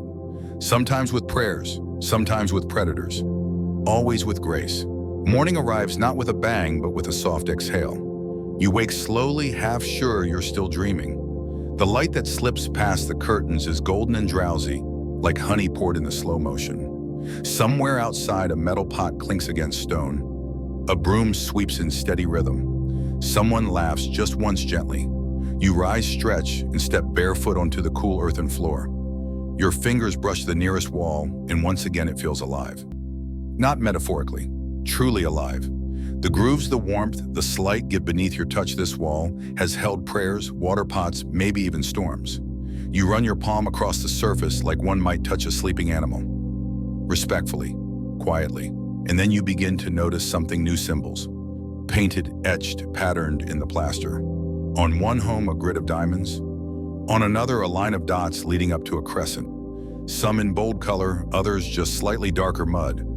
All subtle, all intentional. You've entered the part of Djenné where the walls speak in codes. You pause at a doorway shaped like a teardrop, outlined in alternating red and white bands. You ask a woman passing by what it means. She lifts an eyebrow and says, "Depends who's asking." You laugh. She doesn't. Because here, patterns are not just decoration, they are declarations. Historians still argue over the origin and meaning of these symbols. Some claim they were family crests passed down like recipes. Others believe they were early signage house marks before written addresses existed. A few anthropologists suggest they served as quiet resistance under colonial rule, encoding rebellion in geometry. Maybe all of the above? Quirky fact. In some families, the pattern changes with each generation. A square becomes a circle. A dot becomes a swirl. It's less about erasing the past and more about renewing the signature. You stop in front of one particularly striking house. The entire facade is painted with bold zigzags in faded indigo and chalky red. A small boy sits on the stoop, drawing the same zigzag in the dust with a stick. Not because someone told him to, because it's his home's name. You kneel and draw it too. He nods, then promptly draws a sun with a face because he's 6, and you are now part of his art exhibit. As you continue down the street, you begin to read the walls, not with perfect comprehension, but with instinct. This house feels welcoming. That one seems old but proud. That one sad maybe. A wall with no markings, just scratches, and a window bricked in. You ask someone why. They shrug. The family left. The wall forgot them. And now you understand, in Djenné, to mark your wall is to mark your presence. It's a visual heartbeat, a way of saying we are here, we remember, we belong. Some symbols appear frequently: the calabash representing nourishment and unity, the handprint meaning protection, the spiral sometimes just for beauty, and sometimes because a story has no clean ending. You see one wall with a painted door, a door that isn't real, just a pattern. Someone explains it was a wish. They hoped the child would return, so they left a path. The real door apparently has stayed shut for 20 years. No one questions this logic, because in Djenné, symbols aren't bound by outcome. They don't demand proof, they just hold space. You pass a narrow alley where the homes on either side mirror each other's markings. A pair of triangles here, a set of 4 dots there. You ask if it's a coincidence. No, someone says. They married each other. The buildings, no, she laughs. The people, the walls just join the ceremony. You keep walking. You come across a freshly painted relief, bright red curves wrapped around a blue sunburst. A woman is crouched nearby, mixing more pigment. You ask what the pattern means. She smiles. It means I survived, and I still have paint. No metaphor needed. As the morning deepens, you realize this Djenné may be built of mud, but its communication system would put any app to shame. No notifications, no buzzing phones, just walls that watch, speak, and occasionally flirt. And you think, when was the last time your house introduced you? You turn into a sun-drenched square where the light bounces off banco walls in soft golden waves. It feels like standing inside a loaf of warm bread, cozy, unthreatening, and absolutely impossible to leave in a hurry. You raise your hand, instinctively reaching for your phone, the photographer in you twitching to capture this moment. But a voice beside you stops you. "No photos here," she says, gently, not unkindly. You lower the phone. She smiles. Djenné has places, she adds, that prefer to be remembered rather than recorded. And just like that, you've entered one of the city's lesser-known but most powerful taboos, the camera no-go zones. It's not posted on signs. There are no guards or stern officials. It's understood it passed from neighbor to visitor, from grandmother to wide-eyed child. There are corners of Djenné you simply do not photograph. Some are obvious sacred spaces, old tombs, private homes. Others are less so, certain alleys, certain murals, certain moments. You ask why? Historians still argue about the origins of this respect for silence rule. Some believe it began as Islamic modesty, protecting homes and souls from voyeurism. Others suggest it goes deeper, an animist echo from a time when capturing an image meant trapping part of its spirit.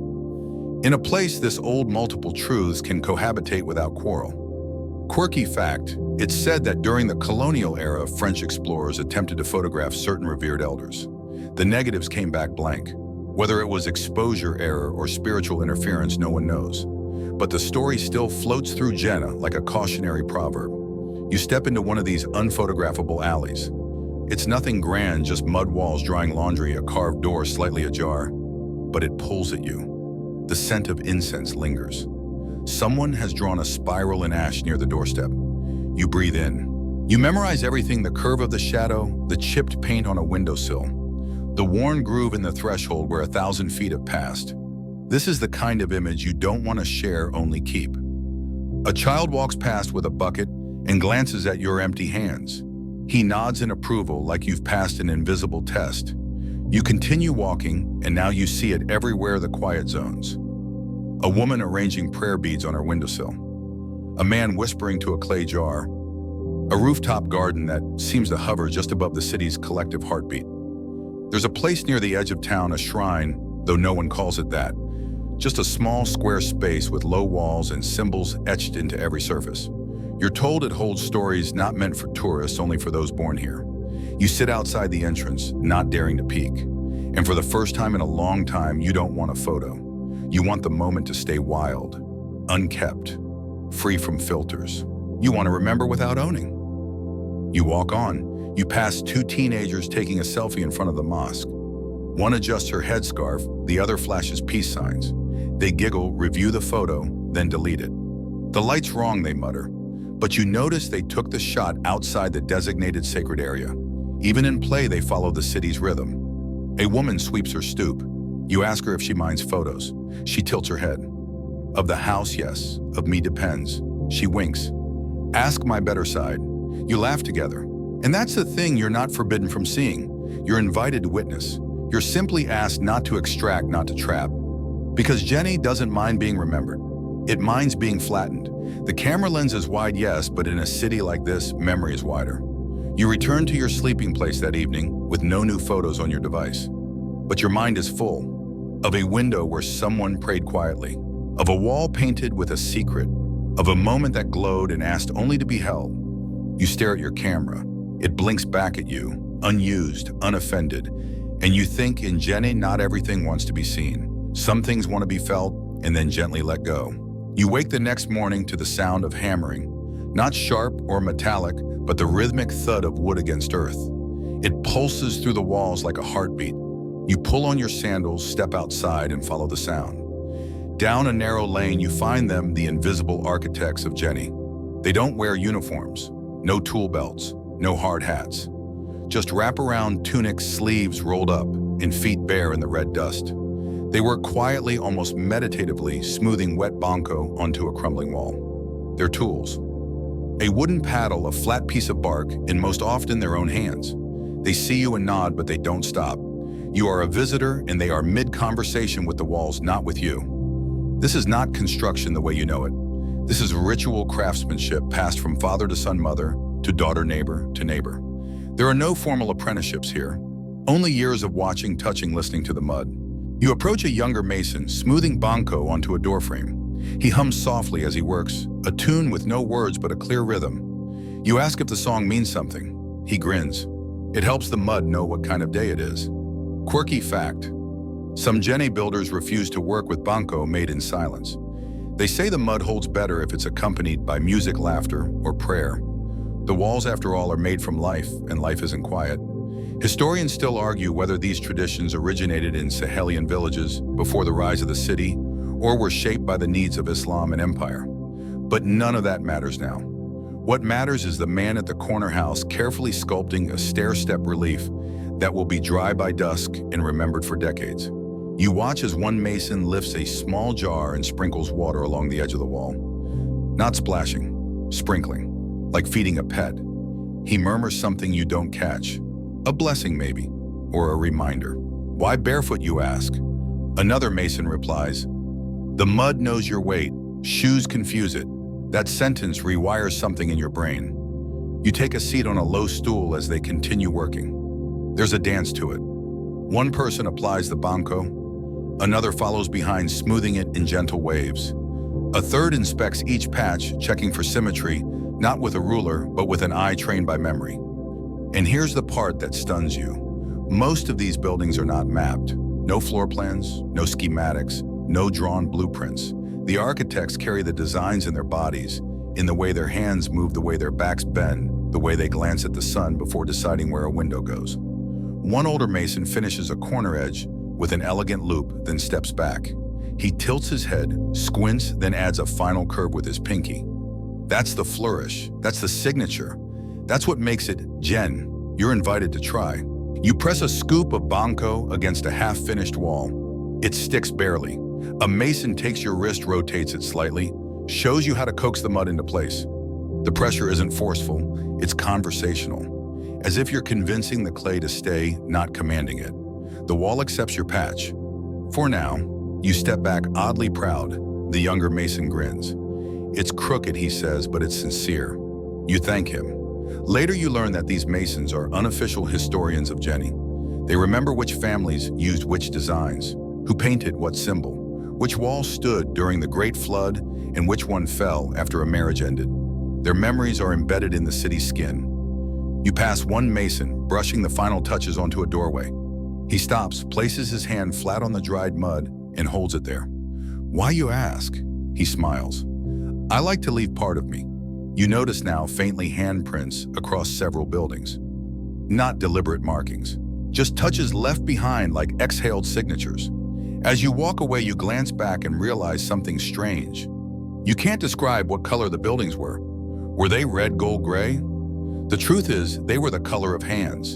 And in Djenné, that's the truest architecture of all. The sun now hangs low in the sky, warming everything in copper and hush. Djenné begins to glow not in spectacle, but in stillness. Even the dust seems to settle more gently, as if agreeing to rest. You follow a winding path into a neighborhood where the walls lean closer together, and the air smells faintly of clove and wood smoke. Ahead, a group sits around a small fire pit. Children huddle near their elders. One man pours tea into tiny cups with dramatic flair, lifting the pot high so the stream glistens before it lands. Someone nods at you. Story time. You sit cross-legged on a woven mat, and the night welcomes you like it's been waiting. A woman with a voice like braided silk clears her throat. She doesn't look at anyone. Her eyes stay locked on the center of the fire. And she begins, there was once a well, not just any well, it was older than the river, deeper than a lie. And if you whispered into it at dusk, it would whisper back, but only once. Everyone leans in. Welcome to Djenné's Ghost Stories, where wells answer, animals speak, and every shadow holds a maybe. This tale is about a young girl who wanted her sister back. She came to the well, barefoot, heart cracked open, and dropped a single bead into the dark. The well sighed.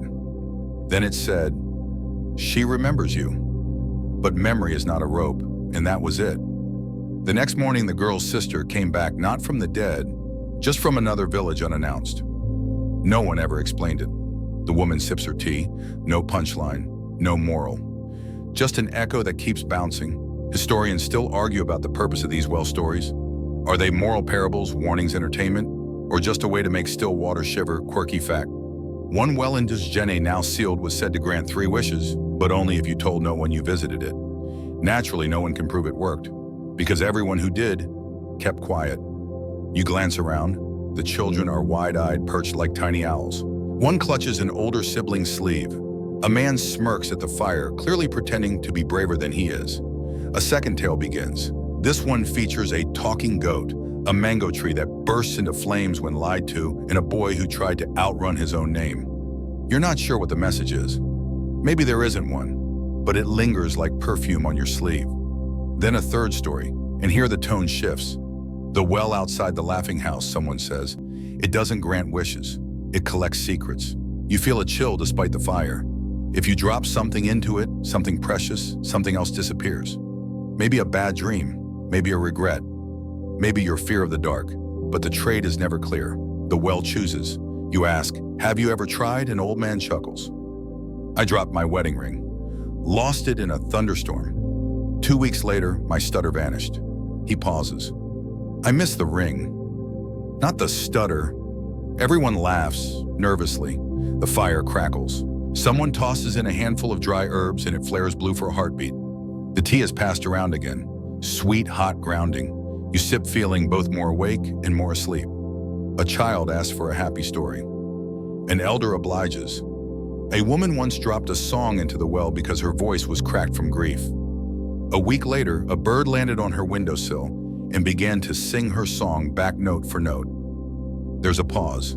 She still can't sing, but the bird comes every morning. You stay for one more story, then another, then one after that. The fire dies low, but no one moves.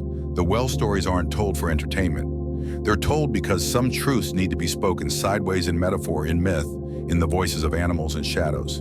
You eventually rise booze slightly and head back into the alley. The night is thick now, velvet and soundless. As you pass a shuttered window, you see a well set into the courtyard, covered, ordinary, or maybe not. You consider tossing in your bracelet, a button, a phrase, but instead you whisper. Just a sentence, no one hears it. And the well, as expected, says nothing. But as you turn the corner, you feel lighter. Because in Djenné, some wells don't need to echo. They just need to listen. You wake to laughter, not just one person, but many. It rises like birdsong, layered and musical. Not wild, not chaotic. The kind of laughter that comes from knowing exactly who you are and being proud of it. You peek out the window and see them, a line of women walking together in bright wax-dyed cloth hips, swaying gold glinting at ears and wrists and yes-noses. Sunlight kisses their faces. Their steps are slow but deliberate, like queens out for a stroll with no kingdom to impress. You follow them. No one stops you. No one questions your presence. But they don't slow down either. This is not a parade. This is just what morning looks like when Djenné's women decide to move through the world like it belongs to them. One of them adjusts her head wrap. Another balances a basket so perfectly you briefly question gravity. They carry water, yes, but also presence, tradition, and authority, disguised as rhythm. You fall into step beside them, carefully, quietly. They chat in bursts of Bambara and French, teasing each other in ways you don't understand, but you catch the tone. It's joy laced with bite, soft edges on steel. You turn to one woman, her gold nose ring so large it could double as a door knocker, and ask if it's heavy. She lifts an eyebrow and says, heavier when I'm angry. Then she smiles, and somehow the jewelry seems to glow. Historians still argue whether the matriarchs of Djenné have always wielded such social power, or whether it emerged as men traveled more for trade and politics, leaving the women to run the town's pulse. Whatever the case, it's clear they're not waiting for permission. Quirky fact, in some families, a woman's nose ring is passed down like a title, worn on weddings, at births, even to the Friday market where it's said the shimmer of that gold gets you a better price on mangoes. You watch as one of them enters her home, no knocking. The walls part like they've been waiting. Inside, she's both architect and anchor. She arranges herbs for tea, calls out instructions, blesses a passing child, and rewraps her scarf without once checking a mirror. You're invited to sit. Someone hands you a wooden cup. The tea is ginger heavy, like truth with a kick. One woman tells you about her daughter who's studying in Bamako. She writes me letters. I correct her grammar. She chuckles. Another talks about her business. She sells indigo dye in 3 towns. A third woman says she doesn't work, then lists the 8 different responsibilities she manages daily. You do the math, she works more than most presidents. They ask if you're married. You say no. They nod slowly like they're assessing a slow-cooking stew. One of them pats your hand. You have time, she says, but not as much as you think. You learn that in Djenné, marriages aren't announced with fanfare. They're negotiated through whispers, gifts of cola nuts, and shared glances at market stalls. Divorce is not scandalous, just adjustments. The women here know how to stay. They also know how to leave with style. As you leave their company, one of the younger women calls after you. If you get lost, just follow the bracelets. You turn. She flicks her wrist at the bangles, chiming like distant bells. They know the way better than most men. And here's what strikes you most: these women don't talk about empowerment. They simply are, not loud, not silent, just centered.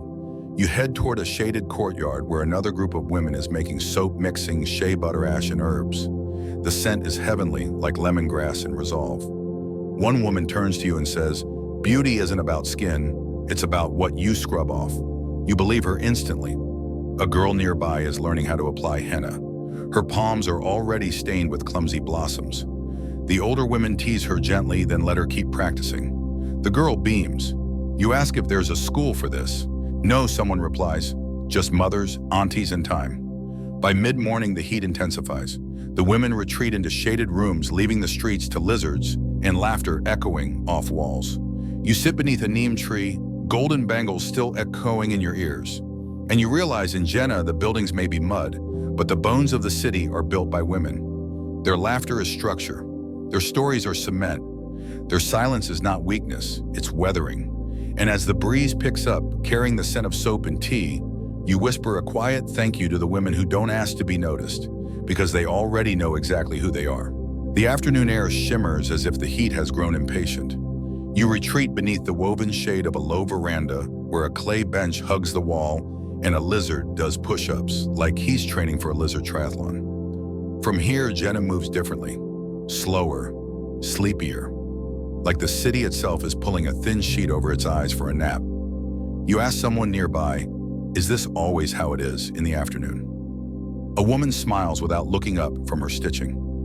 The city sleeps when the rain sleeps, she says, and then as if it's the most obvious thing in the world. We move in time with the clouds, and so you learn Djenné sleeps in tune with rain. It's not laziness, it's rhythm. Seasons are not merely weather here, they are instructions. You sit back and watch the city slow to match the sky.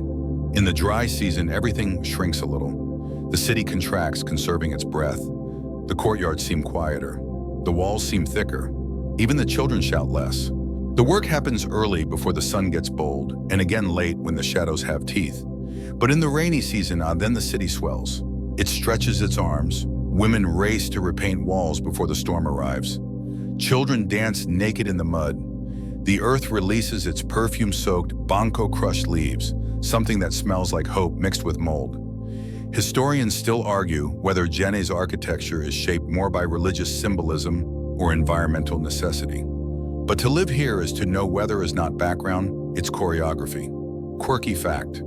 Some families in Djenné keep 2 calendars, the formal one, and the one that follows the moods of the river and the sky. When someone says, we'll do it after the second rain, they mean it.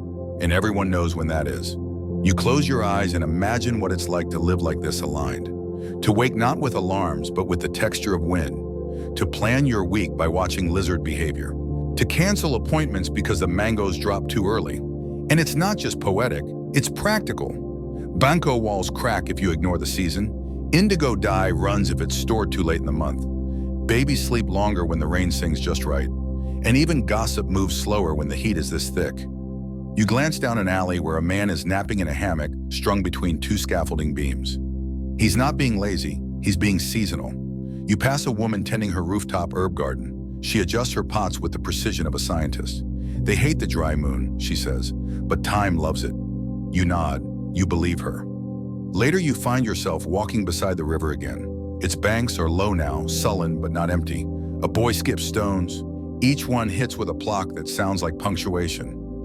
He says, in the rainy season, this is where we race boats made from sandals. He grins. Only left shoes. Right ones sink. You make a mental note test that someday. As you return to the city center, the sun tilts lower shadows stretching like sleepy cats. A breeze stirs, the kind that doesn't cool you, but reminds you that coolness exists somewhere. You pause at a home with high walls and no windows. Only a slit in the upper corner for air. You ask someone nearby why it's built that way. For rain, they say, and for secrets. That's the way here. Structures aren't just shaped by belief or taste. They are responses to patterns of weather, of prayer, of memory. The more time you spend in Djenné, the more you realize nothing is done by accident. Not the siesta, not the sandals, not the silence at 2:47 in the afternoon when even the flies give up. Because this city doesn't fight its environment, it dances with it. A slow, stubborn waltz with dust and downpour. You sit beneath the shade of a fig tree and watch a girl pour water into a groove etched in the courtyard floor. The water flows slowly, gently, and vanishes into a crack with a satisfied sigh. You think maybe this is what peace is. Not control, not conquest, just timing. Let the rain lead, and when it rests, you rest too. You rise early the next morning, before the sun has fully stretched itself across the rooftops. There's a crispness in the air, not cool exactly, but expectant, like the city is holding its breath. Today you're headed below. Not metaphorically. Beneath Djenné lies another Djen. You follow a local guide, her scarf fluttering as she leads you through a fenced-off area behind one of the older homes. At first glance, it's just a flat field scattered with rocks and dry grass. But then she points to a depression in the ground, barely a foot deep, and says, "This was a house." You raise your eyebrows. She gestures further. "That was a street. That was a well. That," and here her voice lowers, "was a burial site." Welcome to Djenné, the archaeological root system of this city, a buried version of itself preserved beneath layers of time and clay. Historians still argue whether Djenné was the first urban settlement in sub-Saharan Africa or simply the most archaeologically generous. Radiocarbon dates suggest it was already thriving by the 3rd century BCE, meaning people were building organized towns here when the Roman Republic was still figuring out plumbing. Quirky fact, Djenné had no walls. Unlike other ancient cities, it wasn't fortified, suggesting either exceptional peace or exceptional confidence. You're invited to descend into a small excavated pit. A makeshift ladder takes you down 4 feet into dry layered soil. Embedded in the walls are shards of pottery, some smooth, some painted, some still bearing fingerprints from hands long vanished. Your guide lifts one gently from the dust and turns it in her palm. "This belonged to a woman," she says. "Maybe a mother, maybe a potter, maybe both." She pauses. "We don't know her name, but we know her style." That sentence hums in your chest. The excavated zones are scattered, carefully protected by tarps and low fences. They reveal curved walls, oven pits, bead molds, and animal bones. Tiny glimpses of daily life preserved not because they were exceptional, but because they were ordinary. And yet they survived. You kneel beside a clay pot partially buried. It's cracked but whole enough to whisper a story. Someone cooked here. Someone spilled something here. Someone scraped the bottom with a carved spoon inside. You look up and see the current Djenné in the distance, its great mosque rising like a carved crown. The thought hits you, people built new homes over their ancestors, not to erase them, but to carry them forward. Not ruins foundations. You ask your guide if she believes the city remembers. She says, of course it remembers. Djenné has many skins. The old ones don't vanish. They soak in. Some locals say that during the quietest nights, if you sit close enough to the old mounds, you can hear footsteps beneath the ground. Not ghosts, not haunting, just memory pacing. You step carefully between dig sites, marveling at the precision one layer reveals: clay figurines, possibly gods, possibly toys. Another reveals charcoal from ancient cooking fires. You realize the ground beneath you is a vertical novel, and every footstep turns a page. And here's something wild: archaeologists once unearthed iron tools so sophisticated they had to double-check their dating. Some of them predated Islam's arrival in the region by centuries. It's humbling. The people of Djenné were inventing metallurgy while Europe was still assigning last names. You stand, brush the dust from your hands, and ask your guide how she feels when she walks through here. She doesn't answer right away. Then she says, "It reminds me that nothing we build is wasted, even if it disappears, even if no one remembers the name." You walk back slowly toward the living city. Chickens peck beside a low wall. A man sweeps dust from his doorstep for the second time today. A woman hangs indigo-dyed sheets in the wind. Everything above feels lighter now, as if it floats on invisible shoulders. Djenné doesn't treat the past like something gone. It treats it like furniture rearranged. And you realize even buried the city breathes. Even hidden it teaches. Even mud can remember everything if you're quiet enough to listen. Evening tiptoes in again, not loud, not in a rush. Just gently like it always does in Djenné, as if it knows you need time to say goodbye. You decide to take one final walk, not toward the Grand Mosque or the market square, but along the narrowest alleys, the ones barely wide enough for two people to pass shoulder to shoulder. Your sandals scuff softly. Walls on either side loom like warm canyon cliffs. In the fading light, the city's tones shift from baked ochre to gentle charcoal, and the air smells like wet stone and cardamom. A cat slinks past you, then a second, then a third. You're officially being followed by the feline committee of Djenné, and you accept your fate. One even hops ahead and glances back as if to say, "Keep up, you're not done yet." You end up somewhere you hadn't planned, a rooftop reached by a staircase so steep it feels like climbing an upright rug. But there it is, a quiet flat space, overlooking the city like a sleeping map. From here you see everything: the minarets, the windowless homes, the open courtyards dotted with cooking pots and laundry lines, the winding alleys shaped like question marks. You even see a child chasing after a kite made from torn fabric and willow twigs. And somewhere below, the faint rhythm of a drum begins. One beat, pause, two beats, pause, like a heartbeat being remembered. Your host for the evening joins you, a quiet man with silver at his temples and paint under his nails. He's a griot painter, one of Djenné's artists who doesn't just paint murals, but tells stories with walls. Murals of fish that represent patience, of crocodiles that mean fear overcome, of open palms that signal forgiveness. Do you ever paint the future, you ask? He smiles, only by accident. Quirky fact. Some walls in Djenné are repainted every single year, not because the art fades, but because the story changes. And no wall wants to lie. He asks if you've seen the listening wall. You shake your head. He points 4 rooftops away, a curved panel of mud embedded with bits of shell and mirrored glass. If you stand at just the right angle, he says you'll hear it whisper. Historians still argue whether this wall was part of an ancient sound experiment or just a cleverly resonant design fluke. Some say it was tuned to the imam's voice during prayer. Others say it's a coincidence. But the locals, they don't debate, they just listen. You glance across the skyline and notice how the minarets mirror termite mounds, tall and tapering. It's deliberate, your host says. We borrowed what worked. Termites know how to breathe in the heat. It's true. The mosque doesn't need air conditioning. It inhales heat and exhales coolness, all through narrow vents and clever geometry. Nature taught the blueprint. Djenné just listened. As darkness deepens, you see fires flickering in courtyards. Conversations rise like gentle smoke. Someone is laughing about mangoes. Someone is singing off-key. Someone is arguing whether a dream counts if you don't remember it. You ask your host how he feels when he looks at the city like this. He shrugs, proud, worried, grateful. Same as any parent watching their child grow strange and brilliant. Then he hands you something small, a dried flower woven into a tiny mud-colored ring. This is not for memory, he says. It's for return. You tuck it into your pocket. Down below, you hear a faint bell. Not a church bell. Not a call to prayer. Just a bell someone rings when they're baking flatbread and it's ready. You want to laugh. You also want to cry, because now you know Djenné isn't one city. It's many. It's the mud in the music. It's the ancestors in the awkward silence.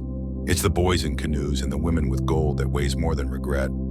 It's the part of you that longs to know things by touch, not screen. You close your eyes. The city hums around you. A whisper, a warmth, a lullaby in walls and shadows. And you think, even if you never return, Djenné has already unpacked inside you. It's your final morning in Djenné. The sun, ever punctual, slides over the horizon in a soft exhale of light. There's no farewell parade, no trumpets of nostalgia, just a bowl of millet porridge, warm and faintly sweet, handed to you by a child with curious eyes and no agenda. You eat slowly, not because you're not hungry, but because you're not ready. The street is already alive with the small rituals that make this place breathe: a woman sweeping red dust into artful spirals outside her doorstep, a man repairing a sandal with nothing but thread, patience, and possibly sorcery, a donkey refusing to move until it's bribed with half a melon. You wander toward the mosque one last time. The Great Mosque of Djenné stands before you, and somehow it looks different today. Not because it's changed, but because you have. The ridges look less like spikes and more like sentences. The scaffolding poles jutting from the walls now feel like commas pauses in a long and living story. You place your hand on its surface. The mud is cool. It smells of history and humidity, of sun-baked devotion and dust that refuses to be ordinary. And just then, a small voice beside you. Do you want to help? You turn to find a boy holding a flat paddle banco dripping from the edge. It's maintenance day again. Because in Djenné, maintenance isn't a chore, it's devotion. You kneel, take the paddle, and smooth a section of wall. This time your hands move with more ease. You remember how the masons taught you to let the banco guide the shape, to press, not punish. You leave behind a patch, not perfect, but honest. Quirky fact, there's a local belief that each time you patch the mosque, it patches something in you. A regret smoothed, a scar softened, a misunderstanding unknotted. You don't know if it's true, but you feel better anyway.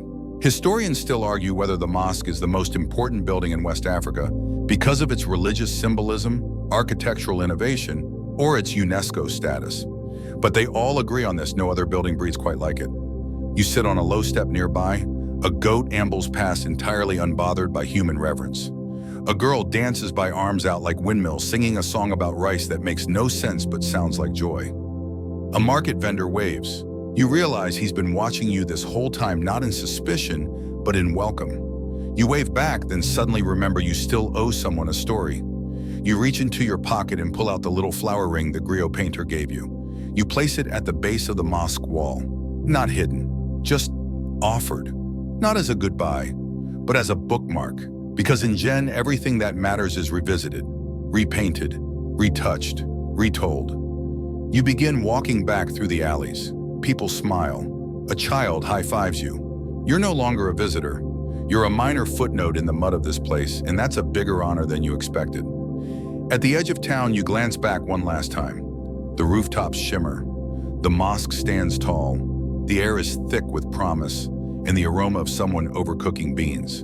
And then you realize Djenné never wanted to be remembered like a monument. It wants to be remembered like a friend. And that's exactly what it has become. You leave Djenné quietly. There's no farewell banner, no dramatic music swelling in the background. Just the soft crunch of sand beneath your feet and the slight ache of something you didn't realize was healing. The boat waiting at the riverbank doesn't rush. It sways gently like it knows you need time. The city behind you doesn't vanish. It settles, folding itself into your memory like a letter tucked into a favorite book. The kind you don't read often, but never forget is there. As the boat glides forward, you look back. The skyline is a silhouette of stories-ridged rooftops, spiraled towers, and laundry flapping like quiet applause. The river accepts your departure without comment. The water is low, but it still knows how to carry you. You pass a fisherman casting his net. He doesn't look at you. He doesn't need to. Djenné has already seen you in the way only a living city can. It's filed you under wanderer-touched mud. Listen well. The wind picks up. A heron lifts lazily into the air. A child on the bank waves with both hands, not because she knows you, but because that's just what people do when you've walked their streets with care. You sit back, the boat rocks, and the city disappears behind a bend. But it's not gone. It's in the way you'll now look at walls not as barriers but as invitations. It's in the way you'll listen for laughter as proof of architecture. It's in your fingertips which still remember how to coax rather than command. Djenné is a city of touch, rhythm, and reverence, a place where mud becomes memory and silence becomes story. You exhale. The breeze carries it downstream. Somewhere a drumbeat begins again, and as your eyes flutter closed, you know this place isn't finished with you. Not now, not ever. And now as you sink deeper into your pillow, let the banks of Djenné recede softly into the distance. Let the scent of banco and clove fade from your mind, and the rhythms of footsteps on clay walls grow quiet like a lullaby, hummed from centuries ago. Imagine your breath sinking with the city's heartbeat, slow, patient, unhurried. With each inhale, you absorb the warmth of sun-baked streets. With each exhale, you release the weight of whatever you carried before you arrived. You've wandered alleyways that knew your name before you spoke it. You've touched walls that remember the hands of ancestors. You've stood in silence and found it filled with stories. Let all of that wrap around you now, soft as a woven shawl, grounding as red dust. Feel the stillness settle in your limbs. No more walking, no more questions. Just this, a quiet city made of clay and care resting within you like a steady flame. You are no longer just a visitor to Djenné. You are part of its remembering. And as the night deepens, know this, you have touched something ancient, and it has gently, wordlessly touched you back. Sleep well, dear traveler. The walls are still warm. Sweet dreams.